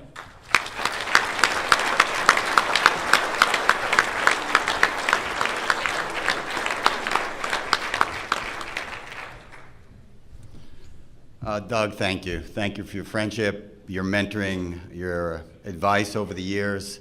It's been invaluable. Donnie and the executive board, thank you for this honor. It's truly a special night. You know, if you get me in a jacket and tie, it's got to be something special. But this time, I think something good came out of it, Don. On my way down to get my picture a little bit earlier, a couple stopped me in the hall, and they said, "You the hotel manager?" Because we're having problems with our bathroom. We need it fixed now. So I think that maybe if I do ever give up baseball, I might have a second career. To the fellow inductees, Doug said it right. I honestly believe that the players, the managers, the sponsors, the umpires are the heart and soul of this organization. And that's not to downplay what I do or what anybody else does, but without them on a weekly basis, we don't have an association. I've always given them the utmost respect. It's an honor to enter the Hall of Fame as the third baseball director, and also as a multi-sport state director. As I mentioned in the video, I don't think anybody keeps track of such things, but for 27 years, 50 weekends a year, at multiple locations all over Southern California, I've run events, and I've literally loved every second of it. I've got a lot of people to thank. On the softball side, Gary Wallach and John Tardino and Danny Brown, who were the state directors before me, and who set the bar high in honesty and integrity, and all directors that followed have to do the same. The directors that worked for me, Frank Vega, Jerry Ramsey, Wayne McClanahan, Louis Lee. These are guys that many of whom, Manny Reyes, another one, are still with our association. They helped us grow in a almost 8-year period from under 1,000 teams to over 4,000 teams in Southern California. They're the guys out there every weekend doing the work. In baseball, you have to thank Don and Jim Swint, who had the vision to see what a multi-sport organization could do. And to Rick Fortuna and Joey Odom, who had the expertise and professionalism to make that vision a reality. My current partner, John and Julie Gleason, who had to leave and they had to go back and run our event this weekend. They know how much their loyalty has meant to me over the years. My family, my wife Serene has been with me the entire way. Somehow, she's managed to work 55 or 60 hours a week, raise 2 great boys, always have dinner on the table on Sunday night when we come home. And the most unbelievable thing at all, never once did she ever ask me, when are you going to get a real job? My sons, Anthony and Kyle, started working for me when they were 12, 13 years old, and I gave them every bad job you could possibly give kids. Put the mounds out at 5 a.m., yep, that's your job. Prep those fields at 12 midnight for the morning, yep, that's yours too. Clean the trash, clean the bathrooms, work the snack bar. Now, some 10 or 12 years later, they're my partners, and to be absolutely honest, they're still doing those same jobs. They just make a little more money now. They flew in unexpectedly. They both had a little deal. They told me that they couldn't make it this weekend. I understood completely, and that was okay. And then last night when I picked up my wife at the airport, there they were. What could be better? On Sunday night when the tournament's over, There's 3 people that are the last people to leave the park every weekend. It's me and my 2 boys. They've never once let me down, and they didn't let me down this time either. You can't thank them enough.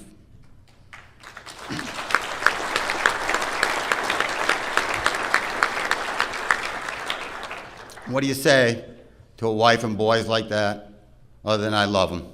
I love them to death. My mom and dad, they taught me sportsmanship and fair play and competitiveness. They taught me to win with dignity and lose with class. All lessons I've tried to bring to the ball field every weekend. My mom told a story about me. See, I was that kid. I always had a ball in my hand. If I couldn't find a kid to play, I'd find an adult to play. If I couldn't find an adult, I'd throw the ball off the porch. I'd throw it over the house. I'd throw it off the house. I'd throw it at stop signs. I'd shovel the basketball court so I could shoot baskets, and when my hands got raw, I'd put gloves on and shoot some more.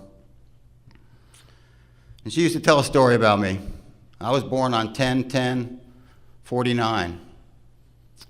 And that was the day, so the story went, that the Yankees won the World Series in 1949. She used to tell everybody, I love sports, because he was born on the day, 10/10/49, that the Yankees won the World Series.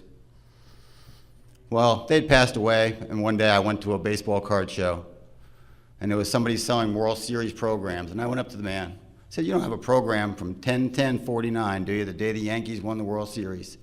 He said, sir, I've got that program. The only problem is, the Yankees won the World Series on 10/11/49. And that pretty much sums up my mom. Never let the truth get in the way of a good story.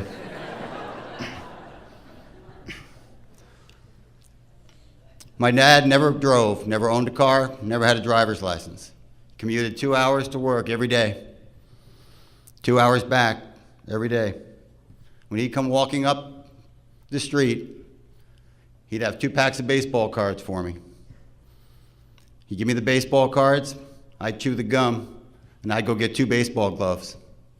And every day, my dad would play catch with me till dark. He was never too tired, never too busy, never too sore. And I'd pretty much give anything to do that just one more time. They gave me a lot of good advice. They told me it's not what you have to do in life, it's what you get to do. USSSA has allowed me to get to play the games I love. It's allowed me to get to be around great athletes. It's allowed me to get to do in the spare time what I like to do, coach my boys, be with my family.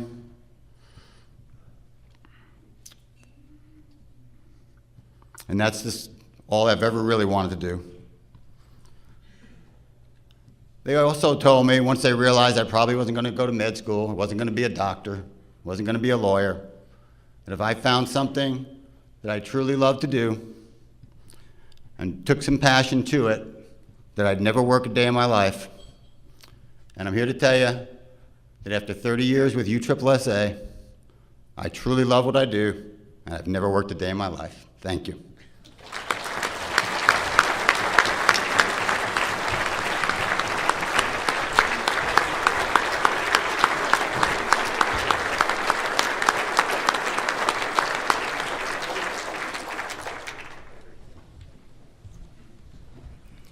Craig, I've known you a long, long time in softball and more recently in baseball.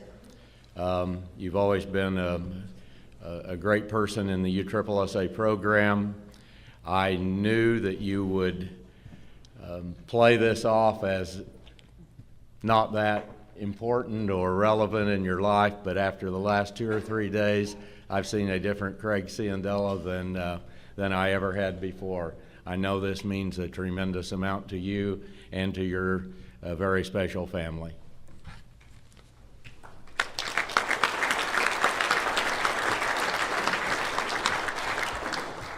Yeah.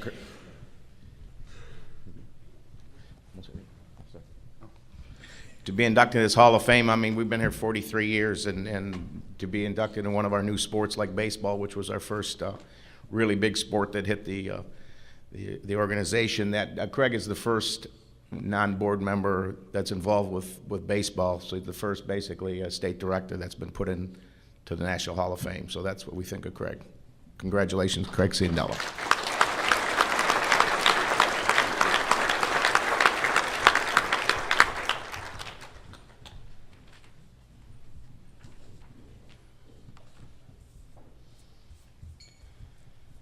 Our seventh inductee tonight is in the umpire category. He is from Shelby Township, Michigan, Mr. Chuck Beckwell.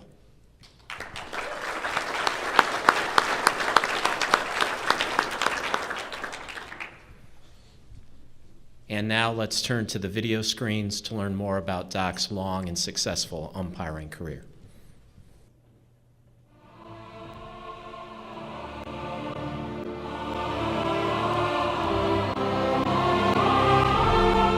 In the beginning, I was 17 years old. I was just looking for a summer job. I was looking for something, a different way to make money.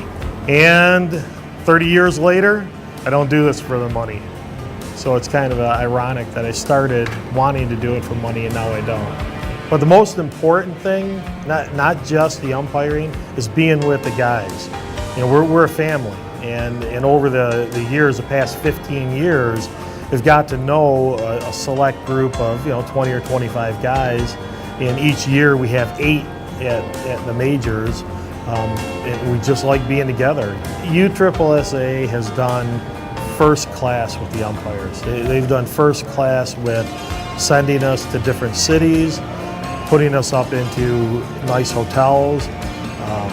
They give us great places to umpire, great cities. We give them the opportunity to be competitive. We would like nothing more than to come to the game, umpire, leave, and have them say, who were our umpires today? That's the goal of the umpire. We try to get into putting our own influences into the call, like some people shoot the guys out. So some people run and crow hop and jump and hammer them out, or call them safe, or being on top of the play. That's easy stuff. That's fun. That's like playground stuff. That's why these guys play. They play because they want to compete, but they play because they want to have fun. That's us too. We want to have fun. It's a great honor, but I couldn't do it alone. I kind of feel embarrassed that I'm singled out to get this honor when I have so many great people around me that have supported me. And my family has given up a lot for me to do this. I think, without the support of all these people, like Rick Robertson and the UICs that I've had over the years, I wouldn't be here. I umpire with a great group of guys. The thing that I'm going to miss is being with the people, being with my friends. That really is the biggest part of why we do this.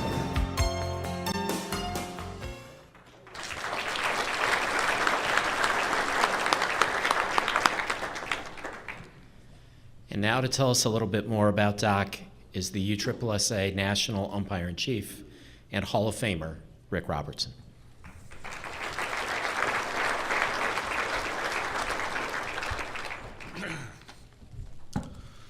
Charles Beckwell?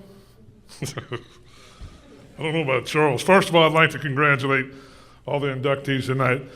Excuse me, I do know how special a night it is for you, a special evening. And Myra, love you. Great job. One of the things, and most people know that I probably speak too much a lot. I'm a pretty emotional guy, but on USSSA Live or in a speech, whatever, but if I got to talk for somebody else, I usually get pretty nervous. If I'm just talking about softball or umpiring, I can do pretty good, huh, Mr. Blackburn? One of the things we talk about is when you go on a ballot, some people would say, well, why would I vote for so-and-so, or what have they done for the program? Maybe why would I vote for Doc if I was somebody that looked at the ballot? Maybe all he's done is umpire. What has he done for USSSA? Well, he's done more than just umpire. He's been an instructor at the National Umpire Clinic in Michigan for probably better than 20 years. He's a dentist, and he's helped untold numbers of the USSSA staff and people with their dental issues. I fly there twice a year. I go to their clinic and I go to the Last Chance, and he's my personal dentist. On a personal note, he's someone you can talk to about the tough questions. He probably, as we've talked on the phone before, may know too much because he knows a lot about the medical field. And it's easier to talk to somebody I know, like I did last year battling cancer, and Jason Oberlag from Arkansas, who's watching tonight and wanted to be here, is battling now, and we could talk to Doc. When you're there in the tough times, he helps you out a lot. He's a father of 4 great kids and has an unbelievable, incredible wife, Beth. What a lady. He's one of the most recognizable and respected umpires in USSSA today. I could go on, but you see, that Doc has done far more than just umpire, and he so richly deserves to be inducted here tonight. After all, it is the umpire category. And also, Jim has put us on a strict limit. Some of them went over, so I'm going to have to help make up some time. I was told my job as the national umpire-in-chief when I decide who's going to umpire in the crucial games and the big events is just like a coach. You have to put your best on the field, and Doc is one of the best, and that's why you see him in my starting lineup. I want to share something that Doc wrote in an email. I can't see where compromising our standards and calling things that aren't there would or could be better for the game. Our love, loyalty, and respect is to the game, not to any player, in particular any director. We do this not for the prestige, as someone suggested, and not for the money. God knows that is not the case. We don't do it for the time away from our families and careers. We do it for a couple of simple reasons. Camaraderie between our umpire friends to be able to be involved in the highest level of softball. For the friends that we've made in softball, and to respect and give back to the game we love. Good job. Oh, Doc, before I forget, I have something for you. Everyone calls you and Tony Rosmondo's personal umpires. If you read these boards.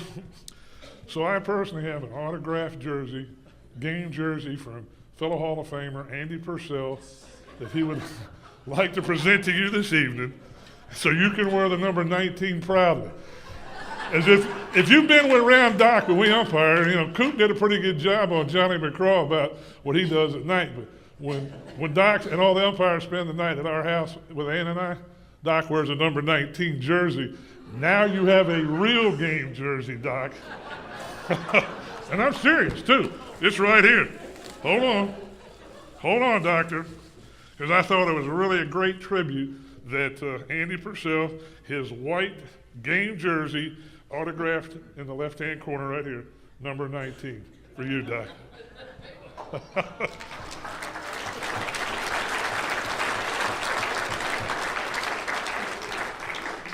And we laugh and cut up as umpires too on some of these things. But let me tell you right now, Doc, Tony, all the guys, Carlos that's here tonight, Dwayne Pasovich, and these guys have done a fantastic job.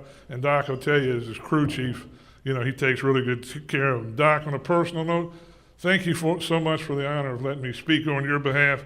Thank you for what you've done for me personally.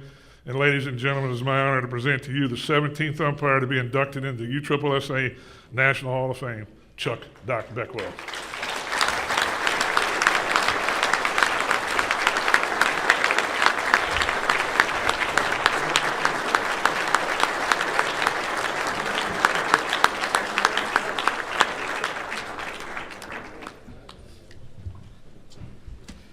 Thanks, Rick.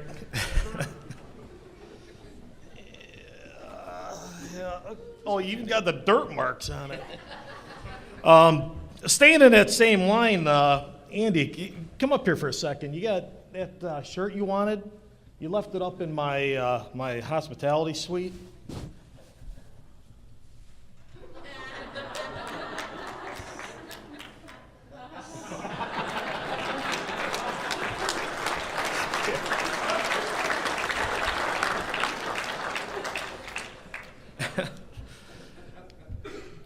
I never thought when I did my first baseball game, and you saw the picture up on the big screen, I can't believe I wore white socks up to my knees.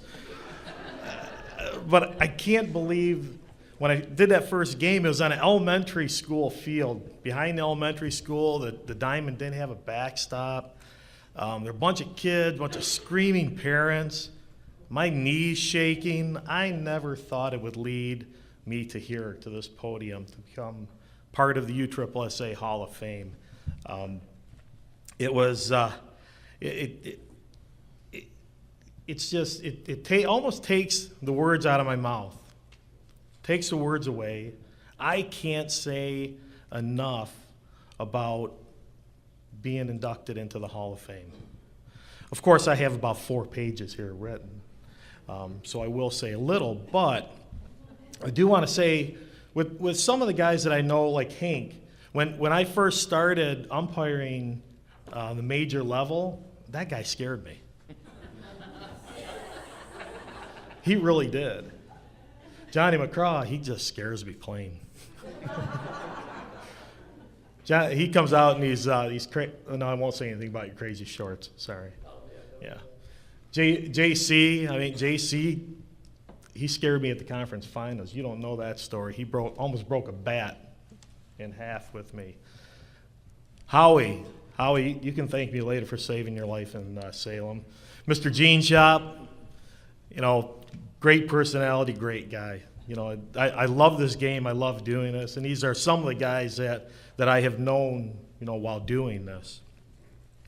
And like I said in the video, I started doing this for money. Well, you saw what I was wearing. You knew I had to get something. But it's come to the point now where I don't do this for the money. Rick, I'll still take it. But you have to have love and respect for the game to do this. And I've been blessed with a most understanding wife. We were gone, was it 15 weekends this past year? So she's sort of like a married single mom. For 15 weekends, I'm gone, and you had my 4 kids who take care of the house for me. That's good. Chucky, Craig, I'm glad you talked about those jobs. See, I'm not the only dad that has you do those jobs. I'd like to thank Don DeDonatis, the executive board, the Hall of Fame selection committee. I'm honored, I'm humbled, and I'm most gracious in accepting this prestigious award. It's an honor and a privilege to be inducted into this group of players, coaches, sponsors, fellow umpires, directors, and just friends of the game. I have to mention a few of the people, and some of them are here tonight, that helped me in my career. I've had a couple father figures in my life. First and foremost is my dad. My mom and dad are here, and my dad taught me a couple things, amongst other things. 2 of the things that he taught me, one was don't lie, be honest. Someone that would lie to you would steal from you too, so always be honest. The second thing was be humble. Okay, I got a little work to do on that one. But he would just say, don't tell me how good you are, just go out and do it. I think Nike heard you and they used that. You got some copyright things. My first UIC, Skip Dreslinski, back in the city of Warren. Ed Nadolski at Liberty Park. He told me not to quit umpiring because I loved it so much and I was pretty good at it. And I thank him for it. Tom Matties, who's here tonight. He taught me to respect the game because no one is bigger than the game. Rick Robertson, you know what you mean to me. I don't have to say how much I love you. He's like my son, my brother, my father, and my grandfather, all wrapped up in one person. His great mantra is be on time. If you're early, you're on time. If you're on time, you're late. If you're late, don't bother. If we don't start the first game on time, there's no way we're going to start the last game on time. I love you, Mr. Rick. My Red Buds, my partners, my first partner is Jeff Wilhelm back in Warren, Ron Miniletti at Liberty Park, and now Tony Walzak. He was awarded the Umpire of the Year earlier today. Tony and I have been partners for a few years, roommates. He claims I snore. I claim he snores. I think we both do. I don't know. On a personal note, I'd just like to say to one of my newest partners, Jason Oberleg. He's at home. He was just diagnosed with a cancer. He's going through some chemotherapy. We're saying a prayer for you, and hope you get well soon. I worked over Coop pretty good for some hats for you, because that ugly mug with no hair on it, that's not pretty, Jason. We have a tight-knit group of umpires. Any one of them could be standing here in my place. Dwayne, Jason, Toto, Carlos, Laro, Tony. It's been a pleasure working with you guys. The stories we tell, the great times we have, I'll always cherish it. I consider each of you as my brother. Miss Anna, thanks for the hospitality, staying at your house. But all this would not be possible without the grace of God and a loving and supportive family. My wife, Beth, I love you, and I God bless every day that we are together. My kids, Chucky, Aaron, Robbie, Allison, Chucky's girlfriend Noelle's here with him, my mom and dad, Tom and Loretta Matties. I love all you guys. And to my family, I want to introduce you to our extended family. This is who they are. You met, absolutely. In closing, I'd just like to say that I'm honored and I'm humbled, and I accept this induction into the Hall of Fame on behalf of every single USSSA umpire. I appreciate it. Thank you very much.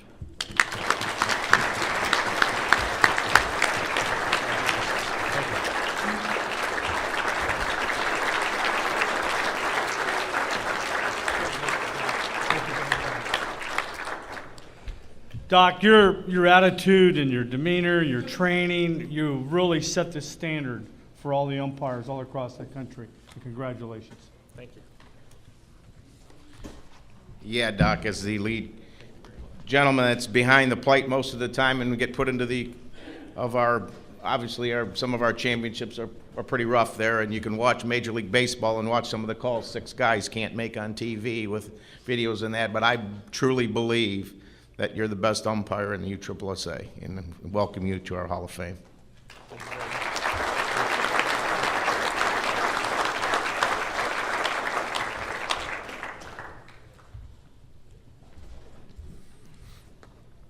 And now to present the 2010 USSSA Distinguished Service Award. It's once again my pleasure to introduce Mr. Don DiDonatis. The Distinguished Service Award be presented to any person, business, corporation, sponsor, organization that has given a minimum of 5 years of continuous and outstanding support to the USSSA program. This year I've chosen 2. With the transition to the multi-sport organization, USSSA experienced many growing pains.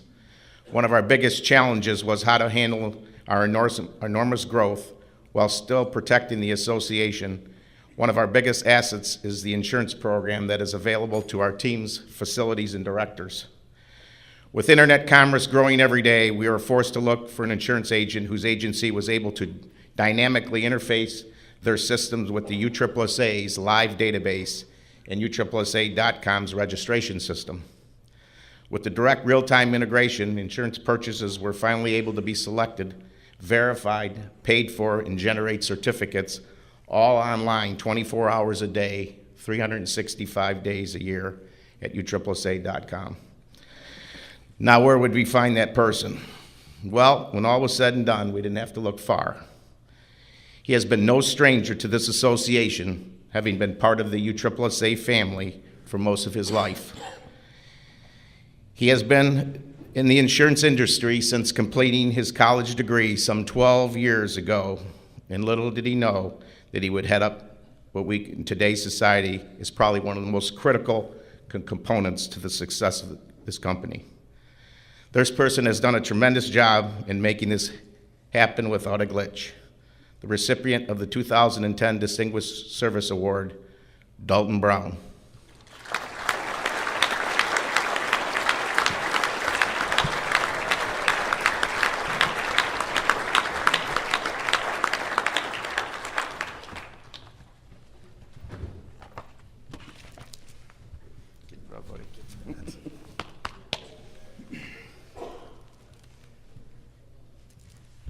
Wow.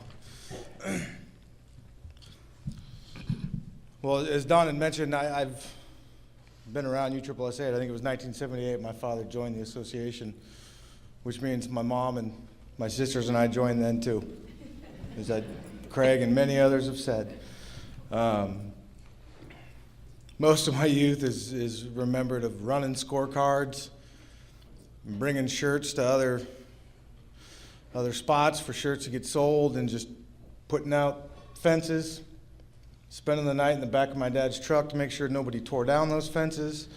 And as Don mentioned, I need to thank Don, because in 2006 I came to him and I had an idea on how we could improve this insurance program and how he could trust me all day long. And I think my father proved, just because I'm his loin, that he could trust me all day long. And Don gave me the program and has allowed me to do what we've done the last 5 years. And it's been an honor. It truly has. As I said, I mean, to be here and to receive an award on the same night Jerry Ellis spoke, see Lou Blah here, Cleon, to see the history of USSSA and to be on this stage that same night is an unbelievable honor. And to be able to look at my father and call him my friend and call him my business partner, apologies, is an unbelievable honor. Not just you, Jim, Robert, Mark, the entire board of directors, who was at my wedding, as we may have mentioned. That is family. That is business. That is life. Thank you. Good job, man.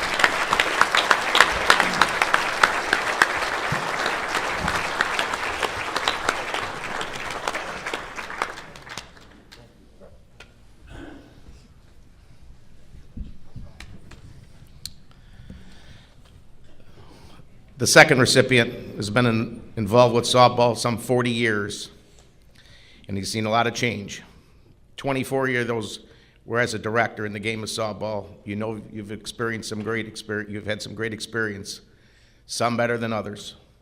Being selected as a director of the year 4 times in your division and regions. In 2004, received the Award of Merit. But most important, when you're invited back to be a tournament director year after year for some of the most prestigious USSSA events, you must have the confidence of those around you that the job will be done and done well. Dedicating so much of his time and effort to a sport he obviously has so much passion about. The next recipient of the 2010 Distinguished Service Award, Neil Swanner.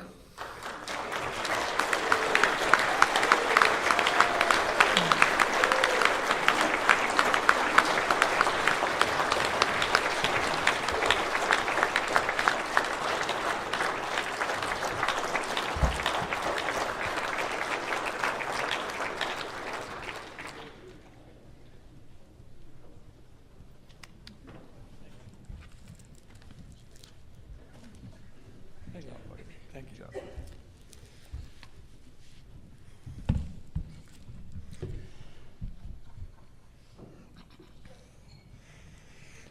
Looks like it's spelled right anyway.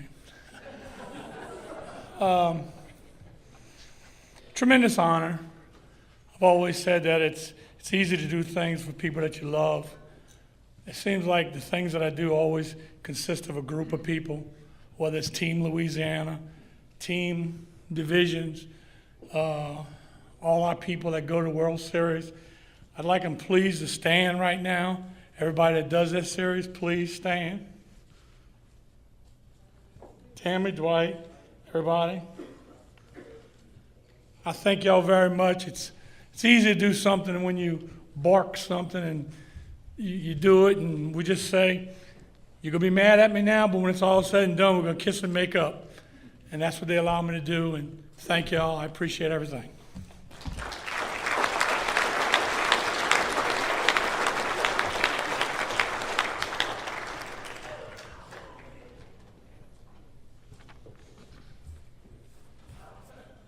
Our 8th Hall of Fame inductee tonight is in the special category.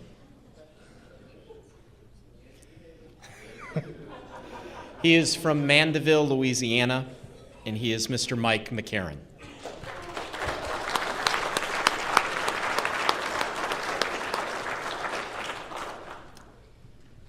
Now please draw your attention to the video screen so we can learn more about Mike's contributions to the game.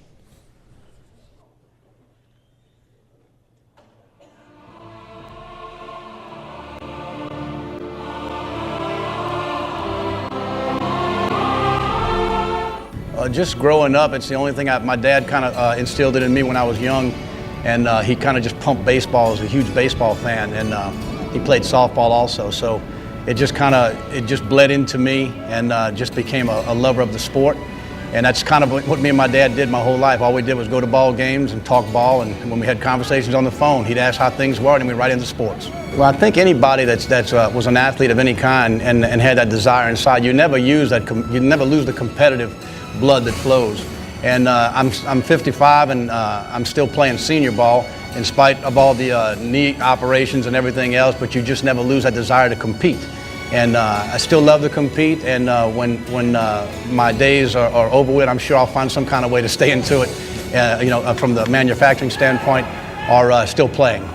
Well, playing USSSA was great. It gave us another option to go to other organizations, and they did different things that the players liked better, the different strike zones, the what they called higher low, and the players like playing USSSA, depending on the strike zone where you like to hit the ball. But getting to meet people from playing it, I met different directors and stuff, which helped me in my job. And then going across the country and meeting all the big-time directors and developing relationships with them. And the USSSA organization it's different than the other organizations. It's a very, very outgoing, fun organization, and you got a cast of great characters in there, and you can really come across some great people. Well, it's a great honor. I'm flattered that they're putting me in there. I mean, just to know that you're just going to go in there with some of the great people that played the game and have been involved in the game. It's just a big honor. Guys like Denny Helmig and Hank Bassett, Brett Helmer, Bruce Meade, guys like that. To know you're going to be in a place with their names in there, it's just awesome. Well, I think just that I did what I wanted to do. This is something I've always enjoyed doing since I was a kid. Baseball, softball is pretty much all I've known. I'm just glad the opportunity was there. I don't know what I would have done for a living. And as far as the friends and people I've met during the game, I mean, these guys, people who have played and met different ball players you play with and people you work with in this organization, they're lifetime friends. You just never lose these relationships with these people. They're very loyal.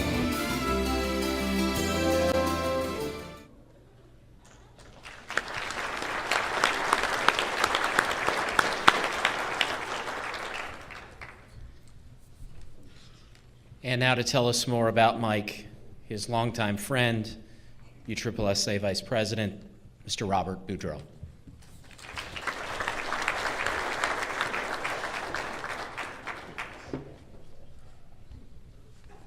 Hold it right here.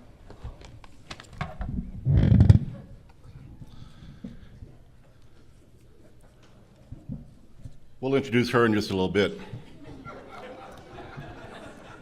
First and foremost, we'd like to recognize our 6 USSSA pioneers who have joined us here tonight: Cleon, Dottie, Jerry, Carol, Lou, Thelma.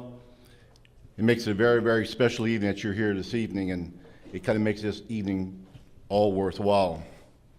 To the other 9 inductees, we welcome you to the Hall of Fame and congratulate you on this outstanding accomplishment. We hope you enjoy this special evening. Tonight's 8th inductee, as they said, is a very special individual. He becomes the 158th inductee into the USSSA Hall of Fame, Mr. Michael McCarron. Everyone, or I would say probably 90% of the people here in the room this evening, know Mike McCarron as that person as being the Dudley Man.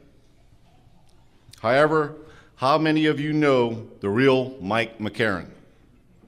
That jokester from Louisiana who carries his cherished baby picture in his wallet, or the great stories of all times, or maybe you should ask him this evening about his ex-wife, the MVP of Mandeville, Louisiana. Born December 31st, 1995 to Catherine and James McCarron in New Orleans, Mike received his introduction to slow pitch softball in 1968 at a young age of 13 years old. Back in those days, his high school didn't have a high school baseball team, so he played softball most of the time. And in the summertime, he would jog out to the ballpark and play American Legion baseball, where his talents were recognized, as you saw on the screen, by the Philadelphia Phillies. Mike enjoyed a 3-year career with the Philadelphia Phillies, and when that ended, decided he wanted to play slow pitch softball. We all know him as being the Dudley Man, but believe me, we in Louisiana know he is true softball player and probably could be inducted into our Hall of Fame as a player. Mike's ability as a slow pitch player was quickly recognized and landed him playing on the major softball circuit, where he played for Kirkpatrick's out of North Carolina and Yorby's of Virginia. Mike was then chosen to play closer to home with the likes of Turney Brothers, Tangy Merchants, Massey Sporting Goods, Coin and Treasure, Bear Creek Restaurant, Lane & Associates, Lafayette Fire and Safety, and Louisiana Bag. Mike has the distinction of being named to 11 all-world tournament teams while amassing 44 state championships. Mike currently maintains a lifetime batting average of .720, so he's just not that Dudley Man that we all know. He's amassed over 2,300 home runs over his 42-year career. Mike continues to play at the age of 55 on the senior level and is recognized as one of the premier hitters on the senior circuit. His bad knees over recent years have forced him to fall into more of an additional hitter career, but back in his day, he could flag down any fly ball across the outfield, whether it be in Louisiana, Virginia, Florida, or California. Softball players and fans across the state of Louisiana Gulf Coast area know Mike McCarron. He is one of the good guys in the competitive arena. There's never a time when you come across Mike McCarron and we're not greeted with a smile and a handshake. Competitive in nature, Mike has drawn the accolade to softball players of all classes because he is the player's player. Through all of his baseball and softball years, Mike's biggest fan was his dad. Unfortunately, Mr. Jim passed away in 2002, but he is definitely here in spirit with us here tonight. Mike is the father of 2 sons, Anthony and Brent, and resides in Lacombe, Louisiana. Mike has been employed in the softball industry for the past 35 years, 10 with Legend Sports and more recently 25 with Dudley as a senior marketing manager. Mike is a cancer survivor. Many of you may not know that. But everybody back in Louisiana prayed for his safe return, and he battled that bad disease, and he's cancer-free today, and it's proud to say that he is a cancer-free survivor.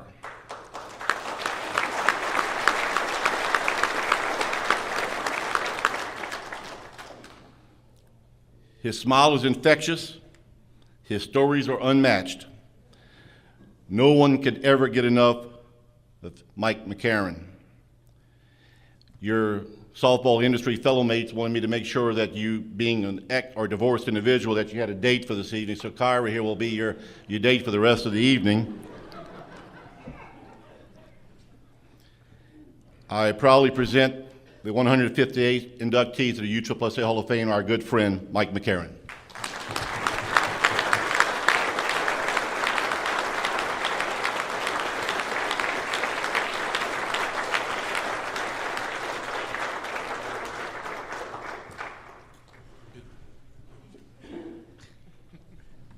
She's built better than my wife.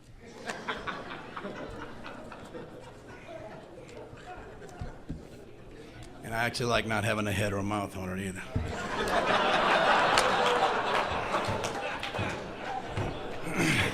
Okay. I'm kind of glad they put these lights up like this because when I came in here tonight, a lot of the people that know me in this room, they never know what I'm going to say. They think I'm a walking time bomb. So since I can't see the scared faces out there, I want to just assure you all that everybody's safe. Dave. Okay. I would like to start off by thanking the USSSA organization for putting me in the Hall of Fame. To know that my name is going to go in there with some of the greatest players ever played the game, some of the best people in the USSSA organization, some great people I've met over the years, and the manufacturing people that I work with, I want to thank you so much for that. It's quite an honor for me. I worked with the USSSA National Office for over 30 years and met some great people. We had some runs with, some good times and bad times, but overall the people have been great. And I want to thank especially the girls in the office at USSSA. Sometimes I don't think they get thanked enough, but I have to deal with them on a regular basis, and they bail me out time and time again.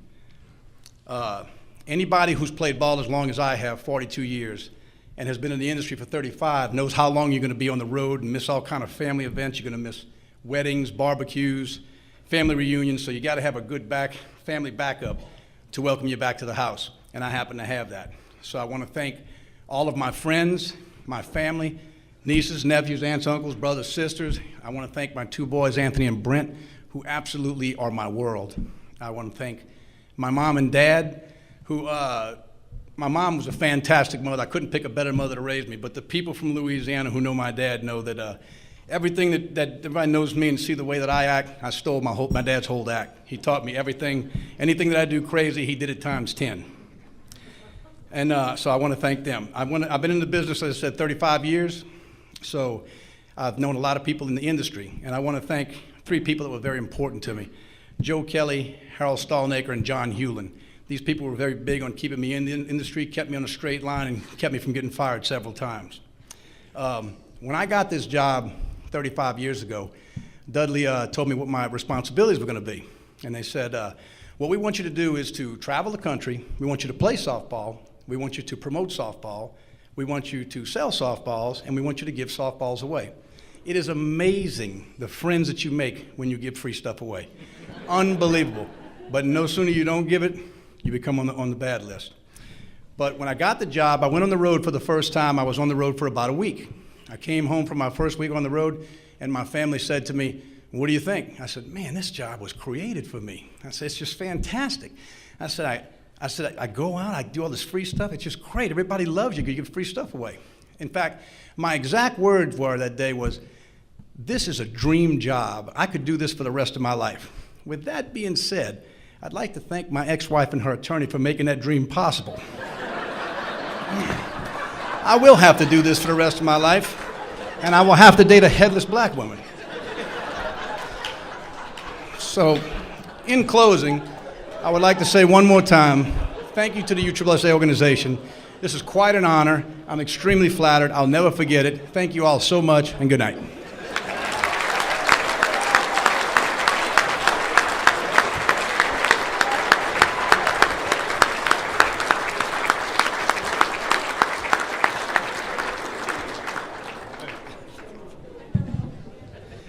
Well, you never know what you're going to get from Mike. And I'll tell you that I'm really a bit disappointed. This morning I came walking through the lobby of the hotel. Here's Mike.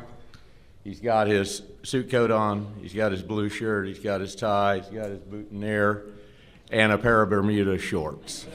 And I really thought he was going to show up here tonight looking like that. It is a pleasure to present this to you, Mike. You've been great to all of us in USSSA, and we're proud to call you a friend. Yeah, Jim, I echo this. You watch Mike and he jokes and he's out there and he does a lot of his joke, but I'll tell you, you've never seen a guy that works so hard at making sure it's done, and the passion that he has to make sure that whatever he said is completed, and that's why you're up here, babe. You're in the industry that services this many associations, and you've serviced this one as good as anybody. Welcome him to the Hall of Fame.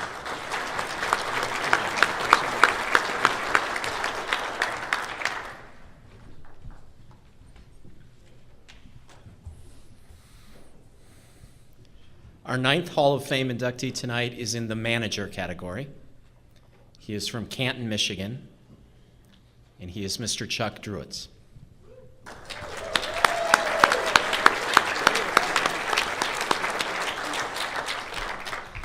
And now I would ask you to turn your attention to the video screens so we can learn more about Chuck's brilliant coaching career.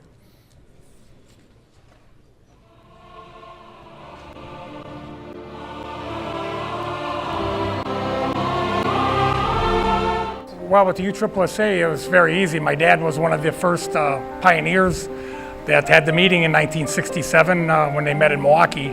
So I was 15 years old at the time, and so basically I started with USSSA from the ground floor and got to see it come up as I grew up.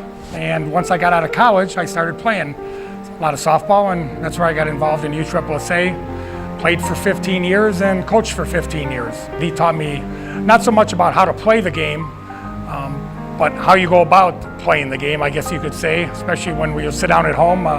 Taught my ball players as far as hustling,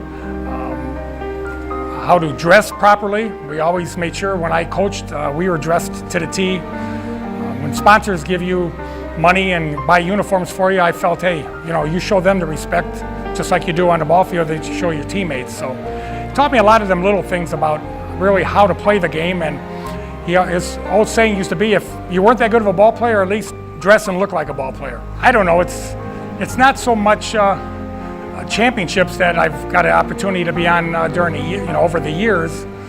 Probably all the friendships I've made. I mean, my circle of friends right now revolve a lot about softball. Me and my father are the first father and son to go into the Hall of Fame. I mean, as you grow up and you respect somebody and look up to them so much, and I'm cutting the grass the other day and I'm thinking, wow, I'm going in the Hall of Fame, same place my dad is. I guess I was fortunate to have a lot of great ball players and a lot of great people around me that surrounded me, to be the kind of coach or manager that I was over the years.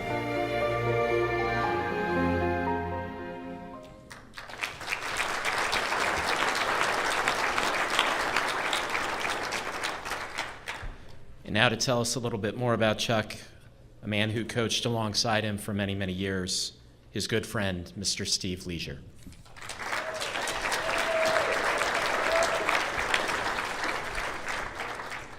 I'd like to thank Tom Turley for signing my release papers from West Missouri Mental Health so I could be here this evening. This is really quite an honor, first of all, to be in the greatest Hall of Fame that's out there, and secondly, to introduce my close friend, Mr. Chuck Druitz, into the Hall of Fame. Not only am making that, but as Chuck said in his video, and I had a great time with his family as we got to meet him as players as we visited Milwaukee. There were no greater people than his mom and dad. And from there, I'll try to say a little more because, and being the first father and son going in, as Chuck said to most of the people out here, that is important to him is family. And I'm going to tell you, his extended family is phenomenal. He has allowed me to be a part of it and all the players that's in there from the day he started. Chuck's family is based into 3 areas. Past players from his men's team, like Snyder's, who are here this evening. Past players from his women's ball clubs that he coached, Tosti Raiders, Canton Softball Center, Lady Blue, and UPI Kinder. And last but not least, the Garden City High School team, which he coached, which won the Michigan State softball title in 2008. Well, when it comes to experience, I've been in softball and coaching for 36 years. I have never in my life seen anybody more competitive than Mr. Chuck Druitz. As a coach, and I guess I'm the next roommate after Tony DiDonatis, it is hours and hours and hours of relentless fighting, arguing, discussing, and working every possible angle to try to reach our top goal as world champions. I guess we did all right for 3 years in a row. We took those titles, and it was the greatest experience of my life, and I'm sure it was his. But there's another part that most of you don't know, and that is I really hated this person. I mean, seriously hated this person. Prior to being with Chuck, I had to go against him in 2 championships in a row, and either he took me out or I took him out. But so much energy was given at that given time against each other that we couldn't seem to win the next game, you know, so we're just headed out. So I was very fortunate to get a call from Mr. Al Campbell by a person who suggested my name, Mr. Tom Burton, and a sponsor by the name of Mr. Ed Waite. We met at the most beautiful softball complex in the United States, Softball City in Detroit. It is by far the greatest experience of my life to drive into Softball City and see no glass for 23 miles radius. But with all that coming together, with Tom Burton, Mr. Campbell, it was a dream come true. He is by far one of the very true best coaches I've ever seen. So the best way for me to explain Chuck into coaching is basically what I witnessed. In coaching, I believe there are 2 theories.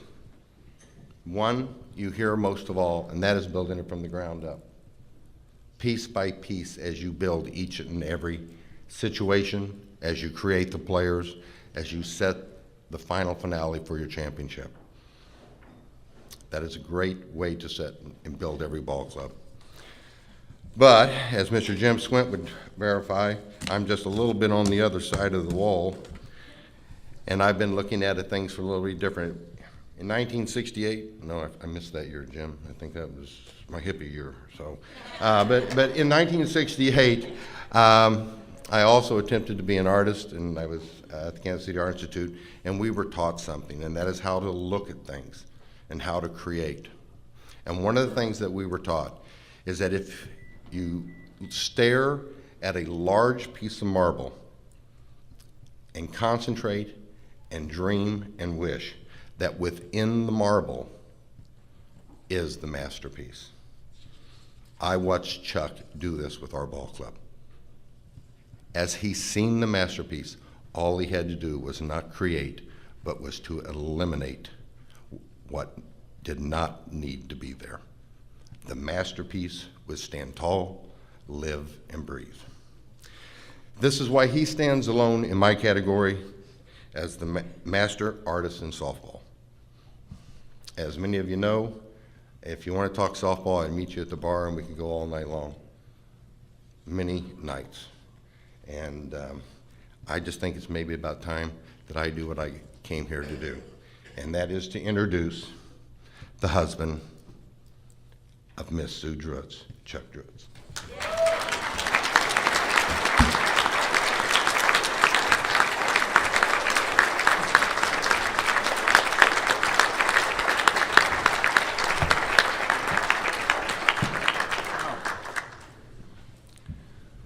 Woke up this morning, I thought this was going to be real easy. It was pretty tough after watching the video up there.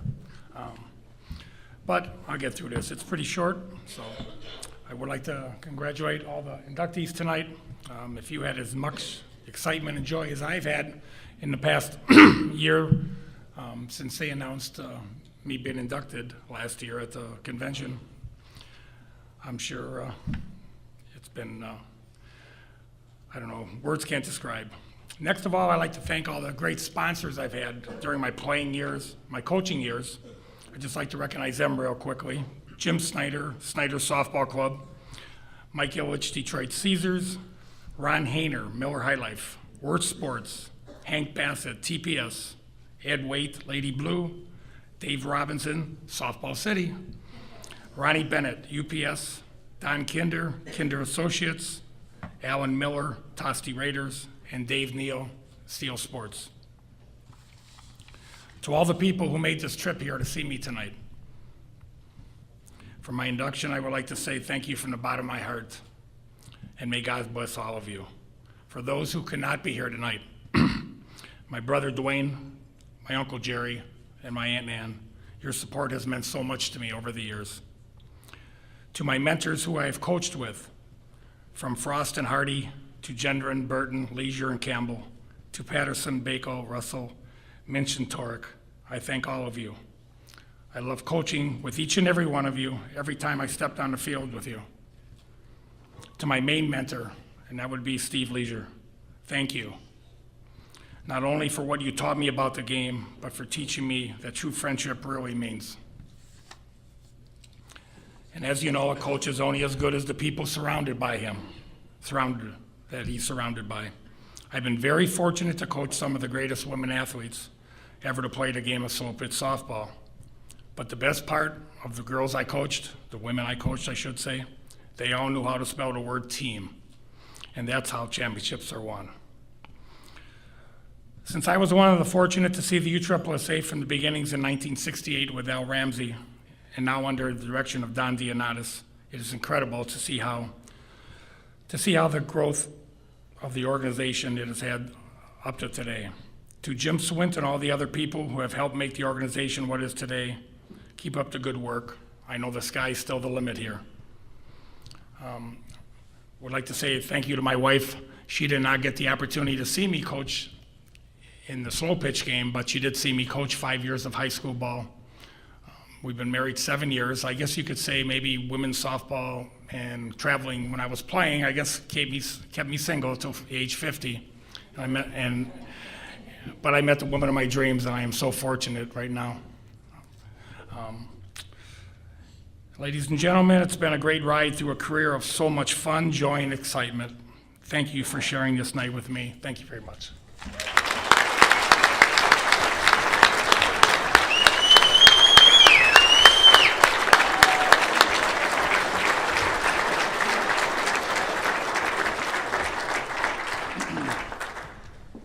Chuck, a son couldn't be prouder than being in the Hall of Fame alongside his father, but congratulations.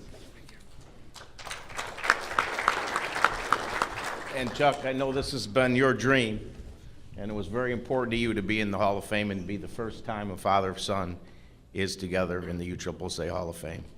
Congratulations, Chuck.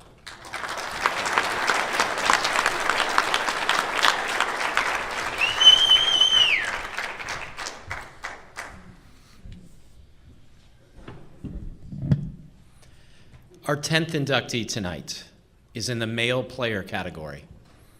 From Concord, Ohio, he is Mr. Howie Krause.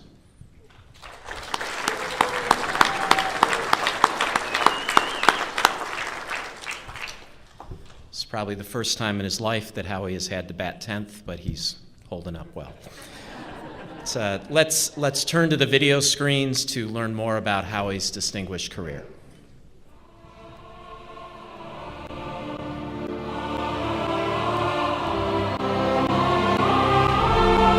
Getting involved in athletics was brought upon by my parents. My mom, as much as she didn't play, was into baseball, basketball, football. She's just a huge sports fan.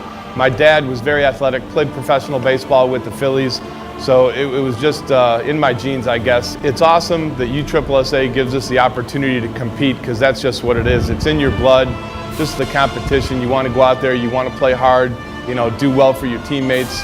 And, just competing day in and day out, whether it's, a tournament in May or something as big as the stage here at the World Series. There's been a lot of highlights in USSSA. One of them was very early in my career. In 1995, we won the USSSA Major. 2003, we won the Grand Slam. And obviously, we've had a lot of success here at Disney, winning a lot of championships. And I just got to thank all my teammates for giving me the opportunity to be a part of that with them. Actually, it was a guy out of Cleveland by the name of Greg Taverill. He coached a AA team called Ohio Transport, and he brought me down to the Smoky Mountain Classic, I want to say 92 or 93, and had an opportunity to watch the Smokies and see all the fans gathered around the field, the atmosphere, obviously the awesome teams that were involved in the Smoky Mountain Classic, and right then and there I was hooked on softball. Just being with your teammates, I've been fortunate enough to have such a great group of guys, throughout my career. You look forward to seeing the guys on the weekend, and obviously when you're with them competing and trying to win. But there's nothing like being a major player, because obviously when you first start, you're looking at the major players, you're idolizing them, thinking, wow, could I someday, be able to be on the same stage as them? And fortunately enough, I've been able to make it to that point. You just got to respect the game and play it the right way, play it hard, and give it everything you have every time you take the field.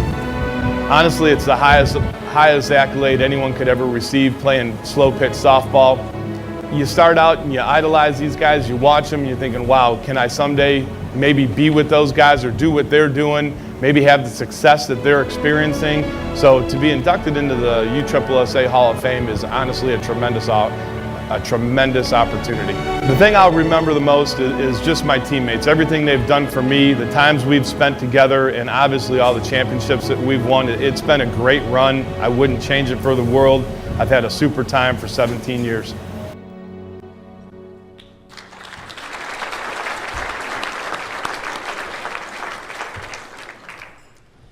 And now to tell us more about Howie, his friend, and the man who coached him to one of those World Series championships you heard mentioned in the video, Mr. Jeff Haig.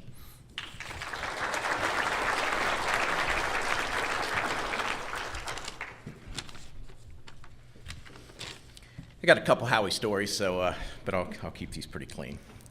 Back in the early 90s, Greg Tavrell, who Howie had mentioned, and a couple of us decided to put together. We had all had A teams and decided to go up to the AA level, and we gathered all the best players we could from Ohio, and we had maybe we were good at every position except shortstop. And Greg had kept mentioning about this guy named Howie Krause, and Howie's coaching baseball, so it prevented Howie from even starting the season till in June and that. So.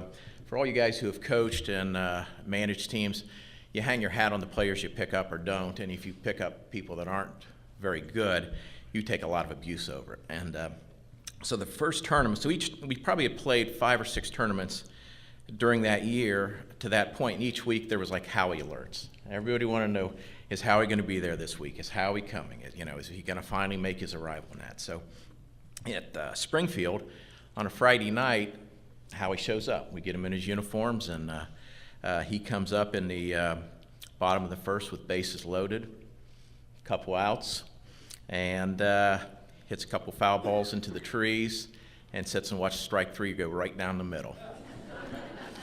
So all the guys that give me grief, Joe Foley and Tim Linson, Joe looks over and he said, "And thus begins the legend of Howie Krause." That was day one, but when Howie called me about presenting him, the first thing I asked him was, "Where's it at?" And he said, "Daytona Beach," and we both had kind of the same sentiments. As some of my best memories in softball were the 1995 U-Trip World Series, just about a mile down the road here. And it's kind of a weird tournament. We ended up winning the thing, but Howie played shortstop at the time.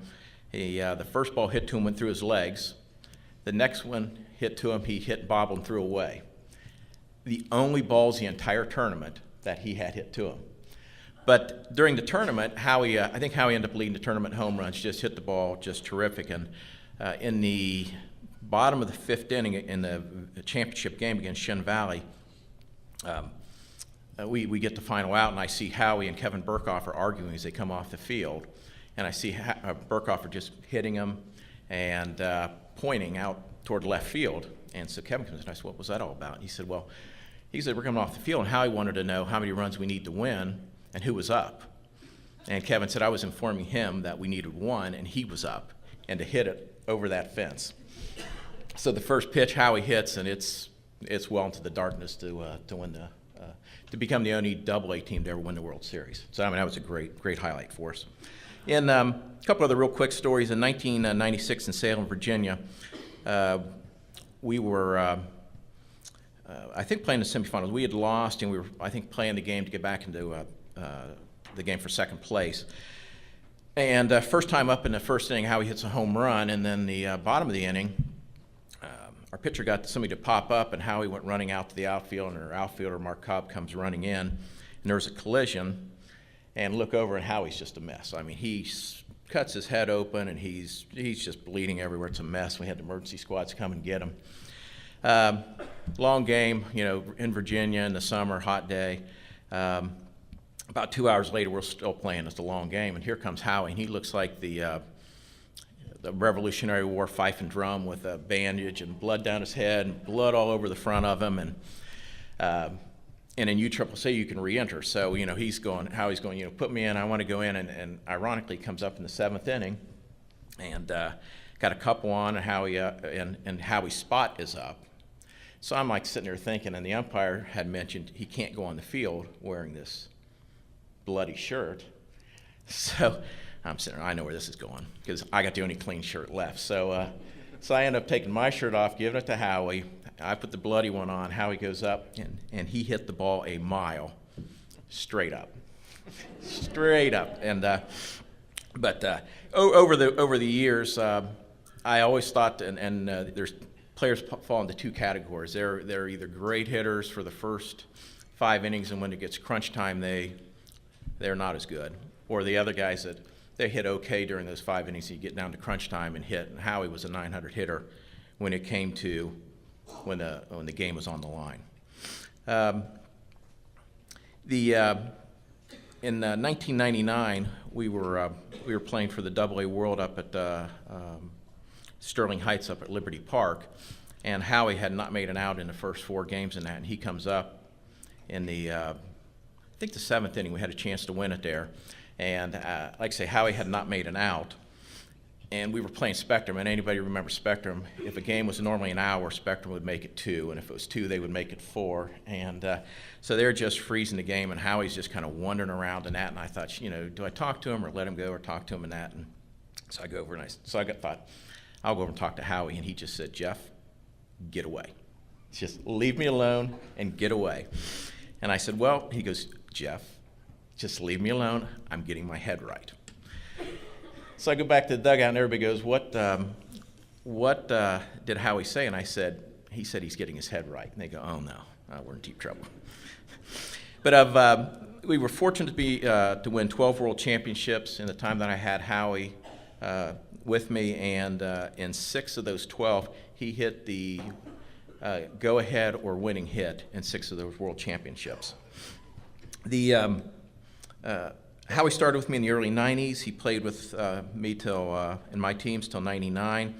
In 99, I hooked up with Travis Rismondo and Frank and Cheryl Webb, where we partnered till 2004.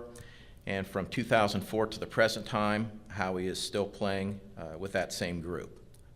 He, and as you go through the years of the Hall of Fame and you look at the people who have been inducted, there's many reasons that players get inducted. You have guys that are big-time power hitters. You have great defensive players. You have players who've just played on great teams. You have players that have won many world titles, and along the way accumulated MVPs, home run, gold gloves, and all-world selections.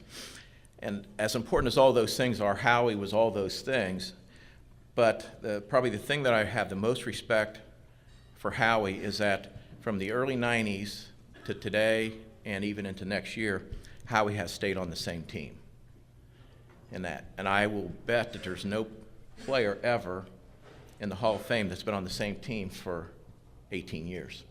So at this time, it's my honor, my privilege to introduce the 10th and final member into the 2010 USSSA Hall of Fame. Thank you.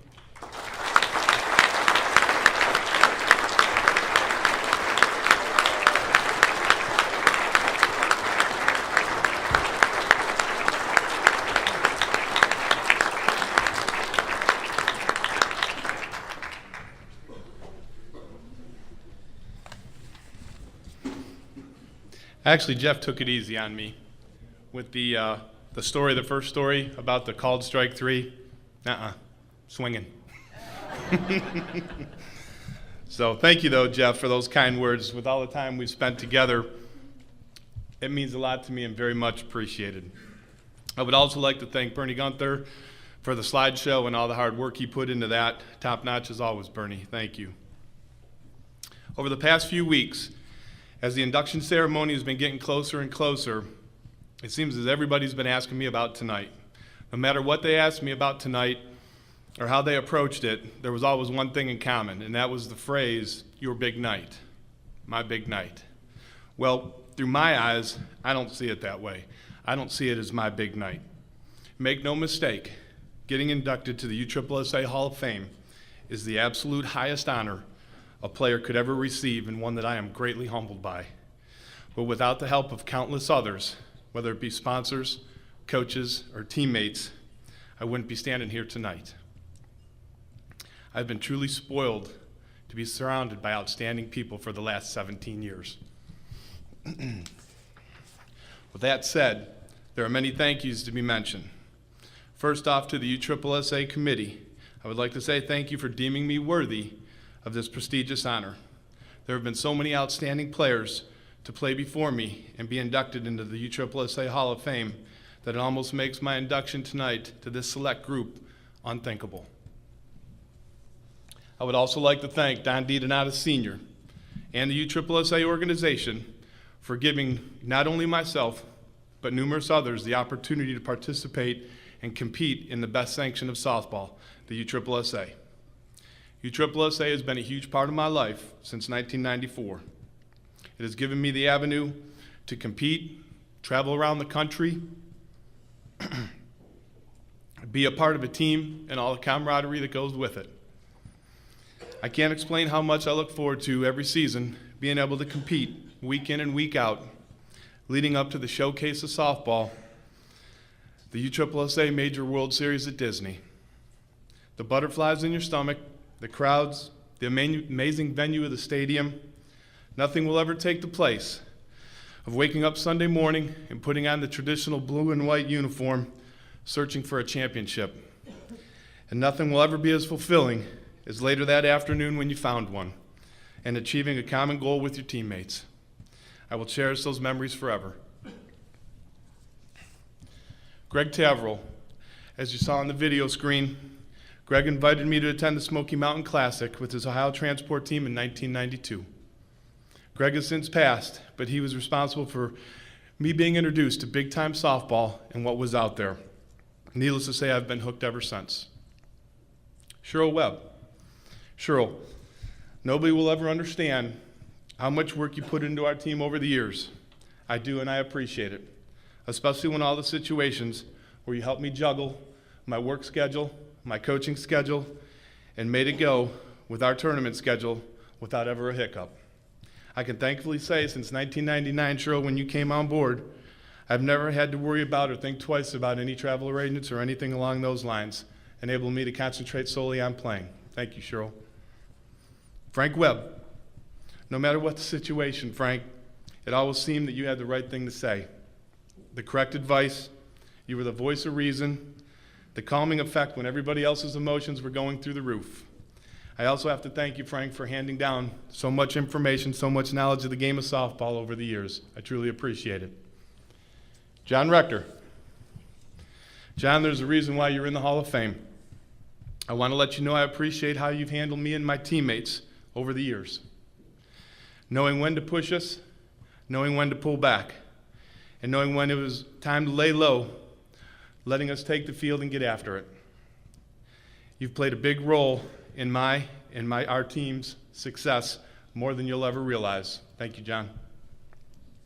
To Jeff Haig. Jeff, you gave me my first opportunity.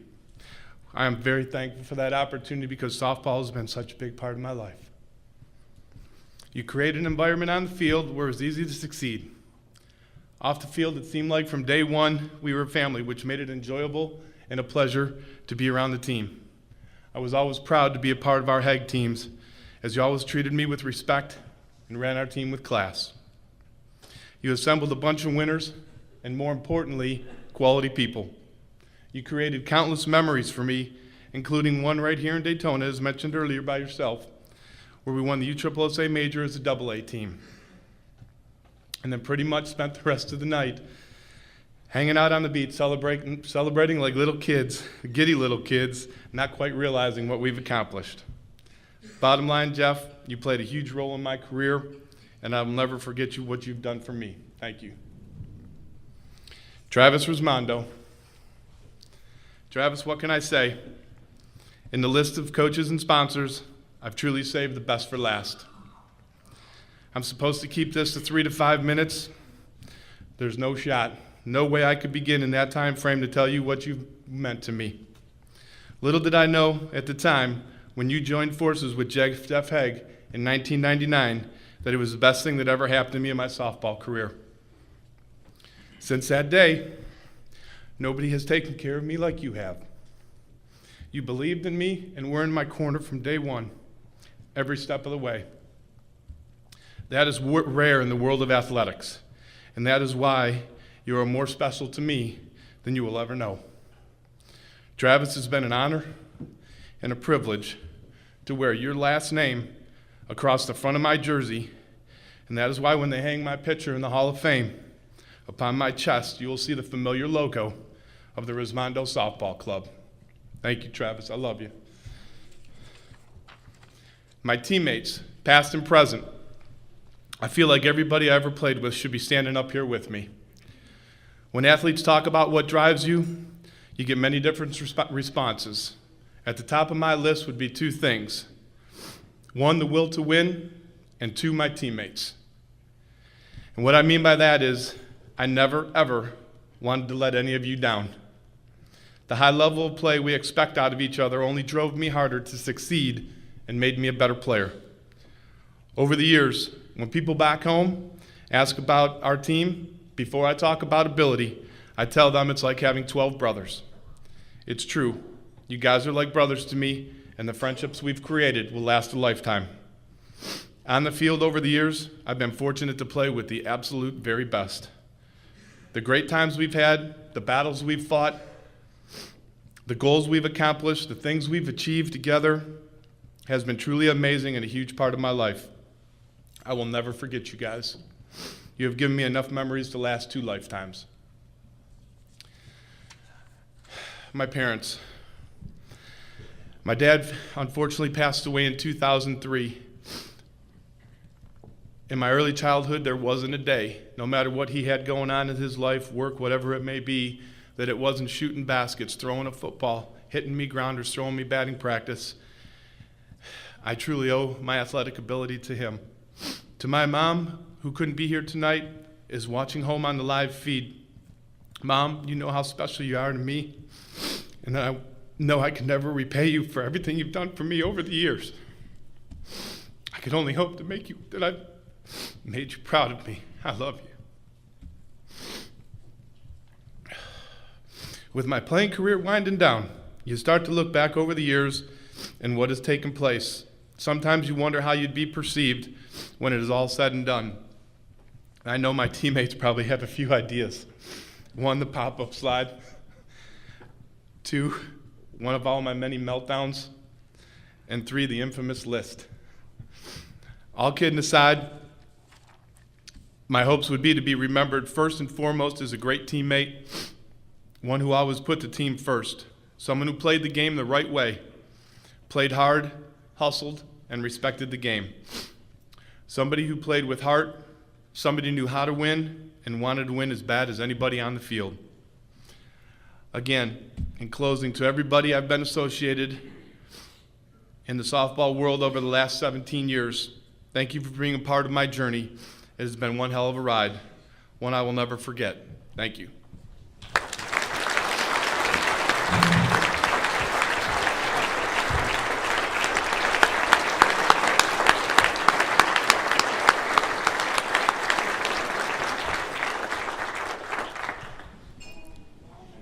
Howie, I've had the privilege of being to every one of those World Series events in September and that you have participated in since you started in this program, and you've been one of the class acts of our major program for USSSA for many, many years. It's really an honor to present this to you tonight. Thank you. Appreciate it. Thank you very much.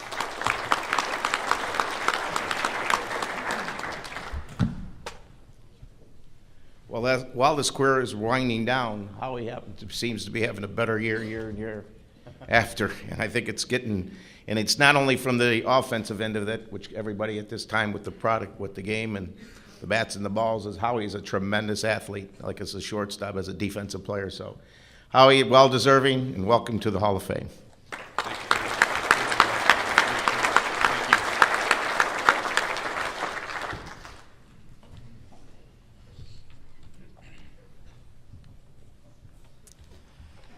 It's now my pleasure to introduce Mr. Danny Brown, the Assistant Executive Director of USSSA, to present the first of the 2010 Assistant Executive Director Awards.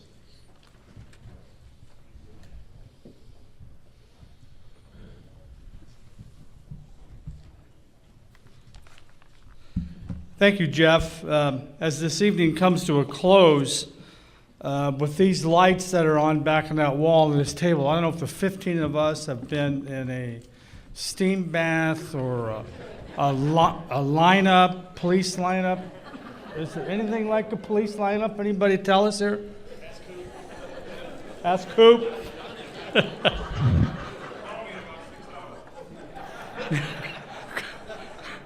Call you in 6 hours, huh, Coop?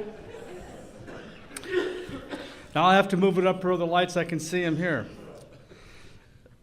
The first recipient this evening is an individual that I would define as a mover and shaker. If you don't like moving fast or get up and going, you better get out of the way.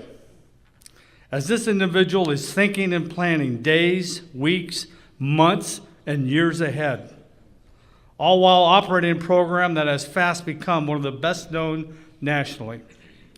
He has been an umpire, player, coach, manager, and sponsor for nearly all of our men's classifications. He loved the slow pitch game so much, he thought, well, why don't I become a director? I can be involved for a long time.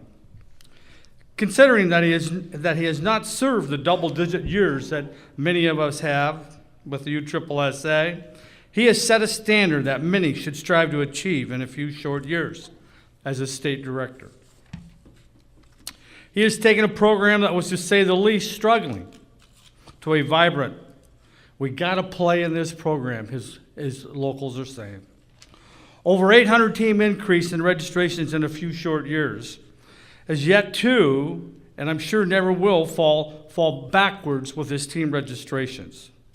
This past year, over 5,000 teams participated in his tournament program, and we still have 6 weeks left in the year.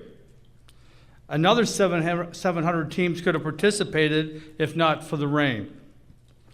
How significant or strong is that over 5,000 team tournament participation? Only one other state program was able to exceed the 3,000 team participation in 2010. His goal is to host a 400-team tournament. He has already exceeded the 300-team mark on several occasions. Why is this individual so successful? He leads by actions, not by threat. He leads by developing trust, not a lack thereof. He leads by being a friend, not a foe. He leads by communicating, not by disappearing. Winston Churchill once said, "A pessimist sees the difficulty in every opportunity. An optimist sees another opportunity in every difficulty." I believe that optimism is what makes our recipient so successful and will always make him successful. He is a can-do, will-do, and want more to do director. And I'm proud to say a good friend. Ladies and gentlemen, your 2010 Assistant Executive Director recipient from the great state of Texas, Mr. Greg Hutchinson.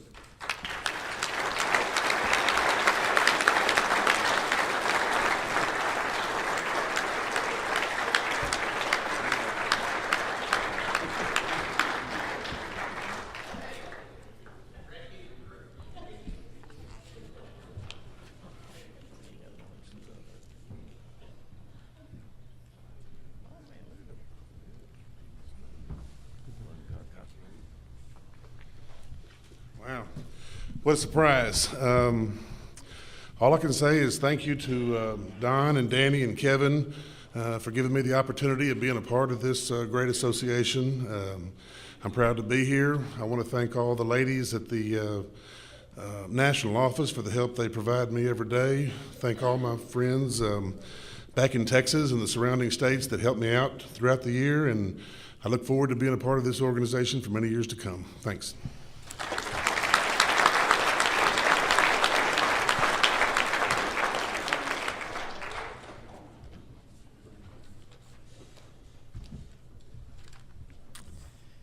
And now it is my pleasure to introduce Mr. Jim Swint, Assistant Executive Director of USSSA, who will present the second of this evening's Assistant Executive Director Awards.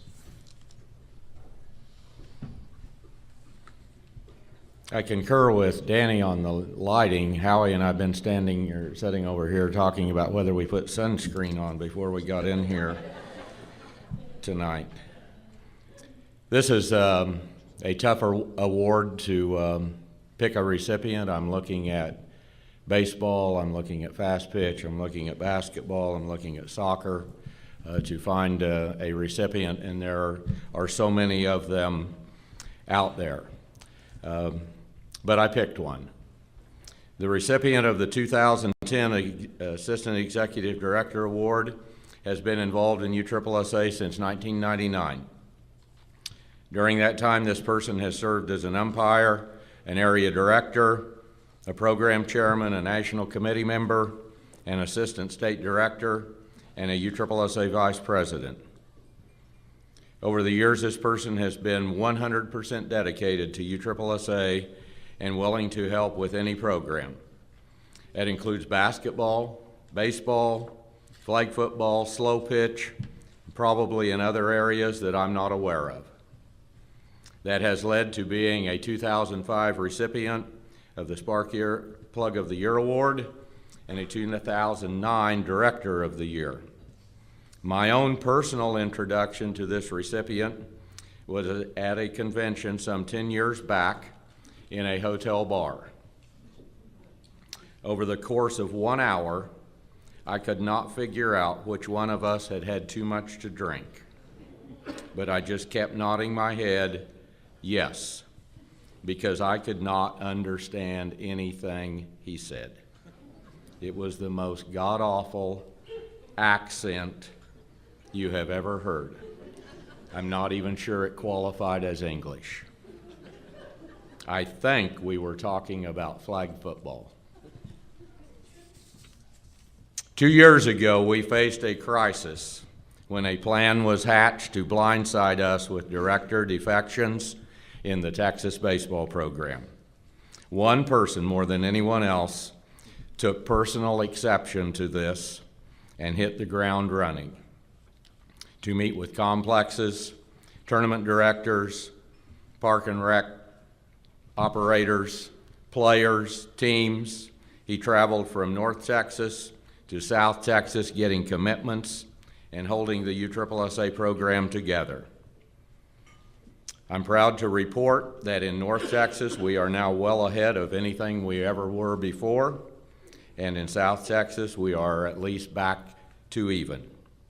The only thing this person has not been able to do is to keep his beloved Dallas Cowboy football team from having their season end before the Texas Rangers finished baseball. It's a special honor for me to present the 2010 Assistant Executive Director Award to Mr. Frank Griffin from Natchitoches, Louisiana.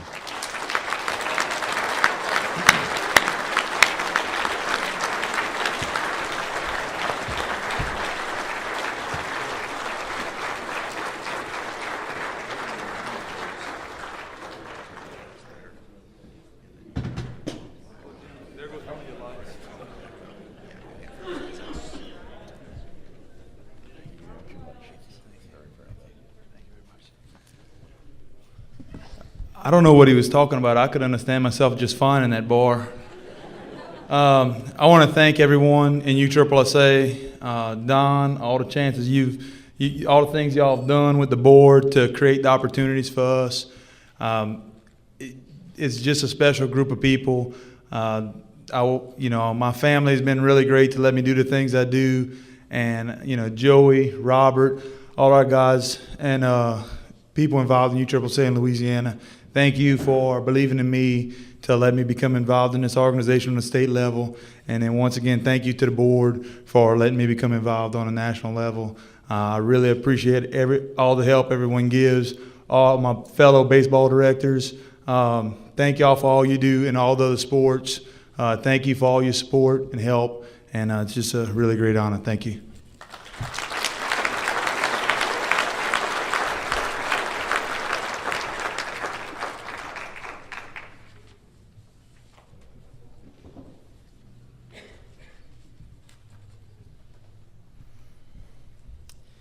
And now it is my pleasure to introduce once again the Chairman of the Board and CEO of USSSA, Don DeDonatis, for the presentation of the E.A. Ramsey CEO Award.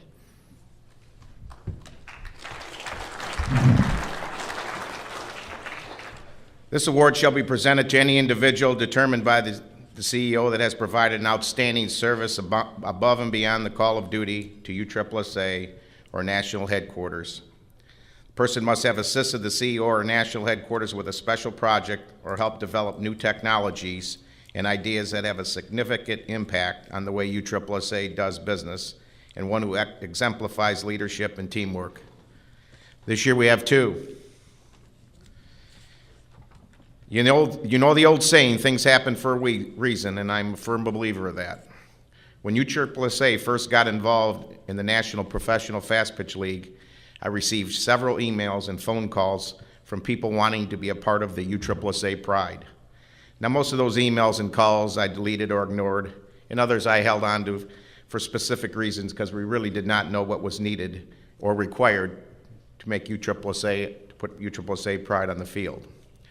One of the emails I did receive intrigued me from the start, and little did I know that at that time, by answering that email, it would end up opening a whole new dimension in the capabilities of marketing and promoting USSSA.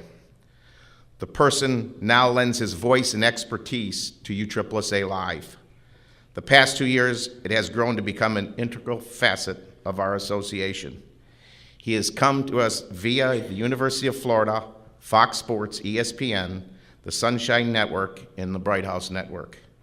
As our Director of Broadcasting for the NPF, and now the USSSA, it is both an honor and privilege to present him the E.A. Ramsey CEO Commitment to Excellence Award. Ladies and gentlemen, Bernie Gunther.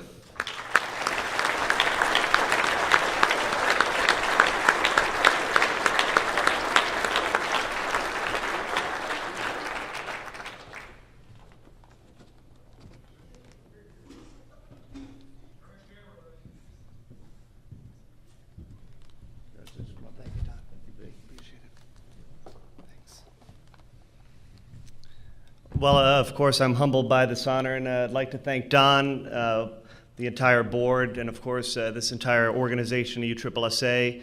The first thing that I learned just from meeting Don is that the great thing about USSSA is everything is first class, and I've had the opportunity in the last 2 years to do things first class. We've had opportunities to get on ESPN and grow a great membership of over 22,000 viewers at our Men's Major World Series, and just looking forward to greater things and new projects in the horizon. I started out trying to tell great stories, and I appreciate the opportunity to get to share the stories with the world of USSSA. Thank you, guys.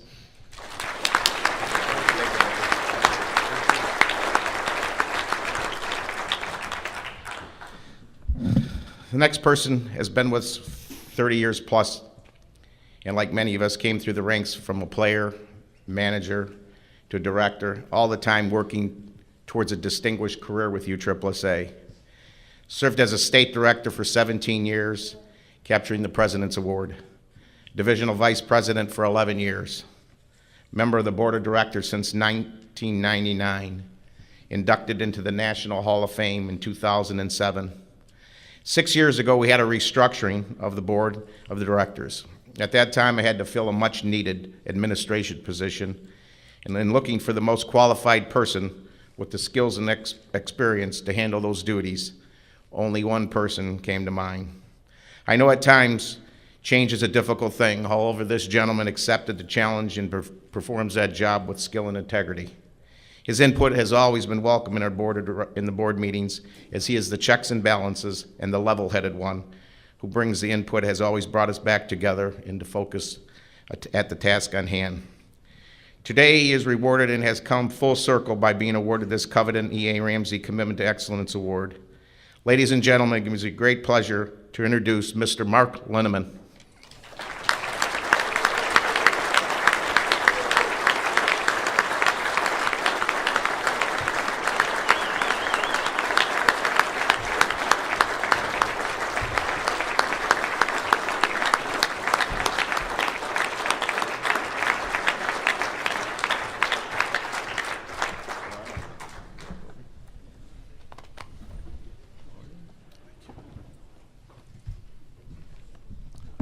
First of all, I need to get this off my chest. Jeff Haig, what a pleasure it is to have you here under different circumstances than the last time you addressed our board of directors. And if you want to hear a good story, ask him about that evening. But Don, this is really a shock and a surprise, and thank you so much. And it was an awkward situation when he called me several years ago and asked me to take an administrative position with the association. But what are you going to do when the executive director says, I want to give your job to my brother? So anyway, you just keep looking for ways to contribute, and apparently I've done that, so thank you very much. It's been a great experience, my 30 years with USSSA, so hopefully there'll be many more to come. Thank you.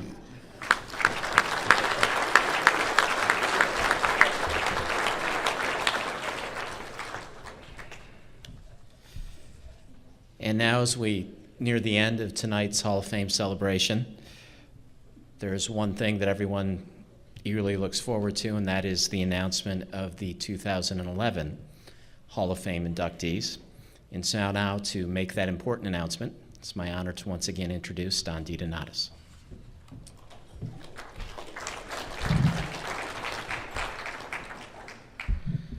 These class of these Hall of Fame inductees just keep getting better and better. In the male category, Craig Elliott. In the male category, Del Beggs. Is Del in the room? If you're in the room, kind of just, let's give them a plant. If they're in this room here, I know I've seen them walking around here. The director category, great state of Virginia, Lou Blaha.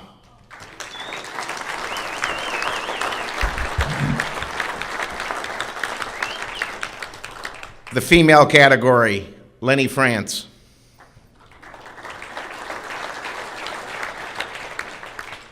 The manager category, Frank Webb.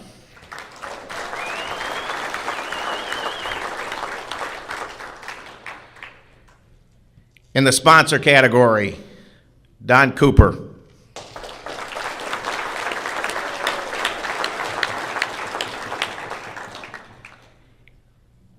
In the executive category, David Evall.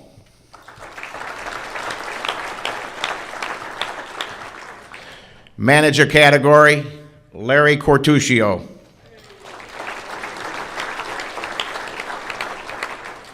The umpire category, Corky Carter. And the last male category, Jimmy Powers.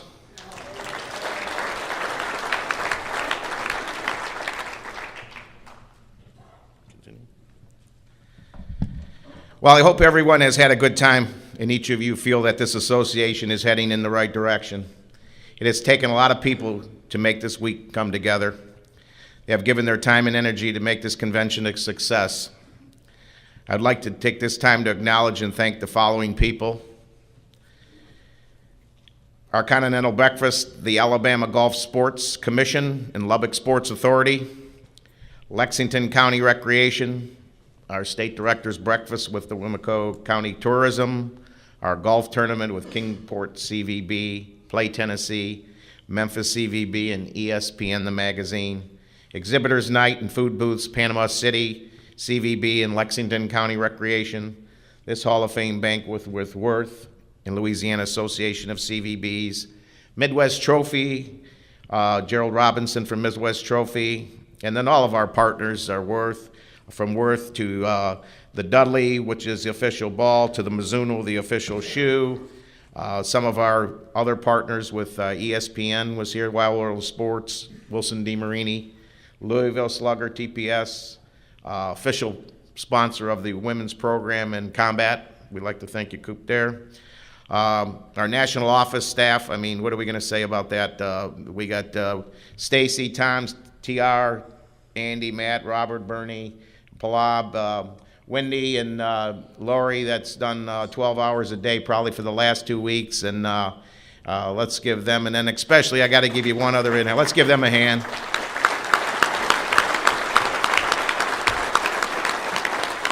And you got to really give a real good hand to Lori Timmons because she did everything for this, every meal. Everybody's coming in here. You got to give it up to Lori. Our Sergeant at Arms, Julie Rodriguez, Gary Godden, Mike Schmidt, the exhibitor setups, T.R. Brockwell, Roger Hockey, Ed Dunn, my board, all our VPs, all our committees, everybody just made this event so smooth. Next year, we're going to be in the Omni Orlando Resort at Champions Gate. It's going to be November the 13th through the 19th, so it's going to be a nice, it's a great property, and we should have a great meeting and a big Hall of Fame dinner, I'm sure, with the people we got going in there now. So I hope you enjoyed yourself. This has been a tough week. We're here, but I think everybody's leaving here on the same page. I'd like you to think about one thing, though, is each of you should always try to make a difference here. I think we expect great things for the USSSA in 2011, and I think you want to be a part of something. You want to be a part of this thing because we're moving pretty quick here, and things are really, really going good for us. We've associated ourselves with some terrific companies, and we want to thank them and to continue to be successful. Thanks for an enjoyable week, and I hope each of you have a very nice Thanksgiving and a wonderful holiday season, and see you again next year. Thank you very much.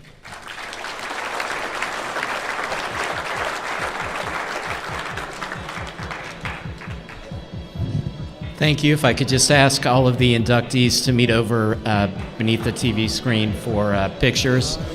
Everyone drive home safely, and we'll look forward to seeing you next year in Orlando.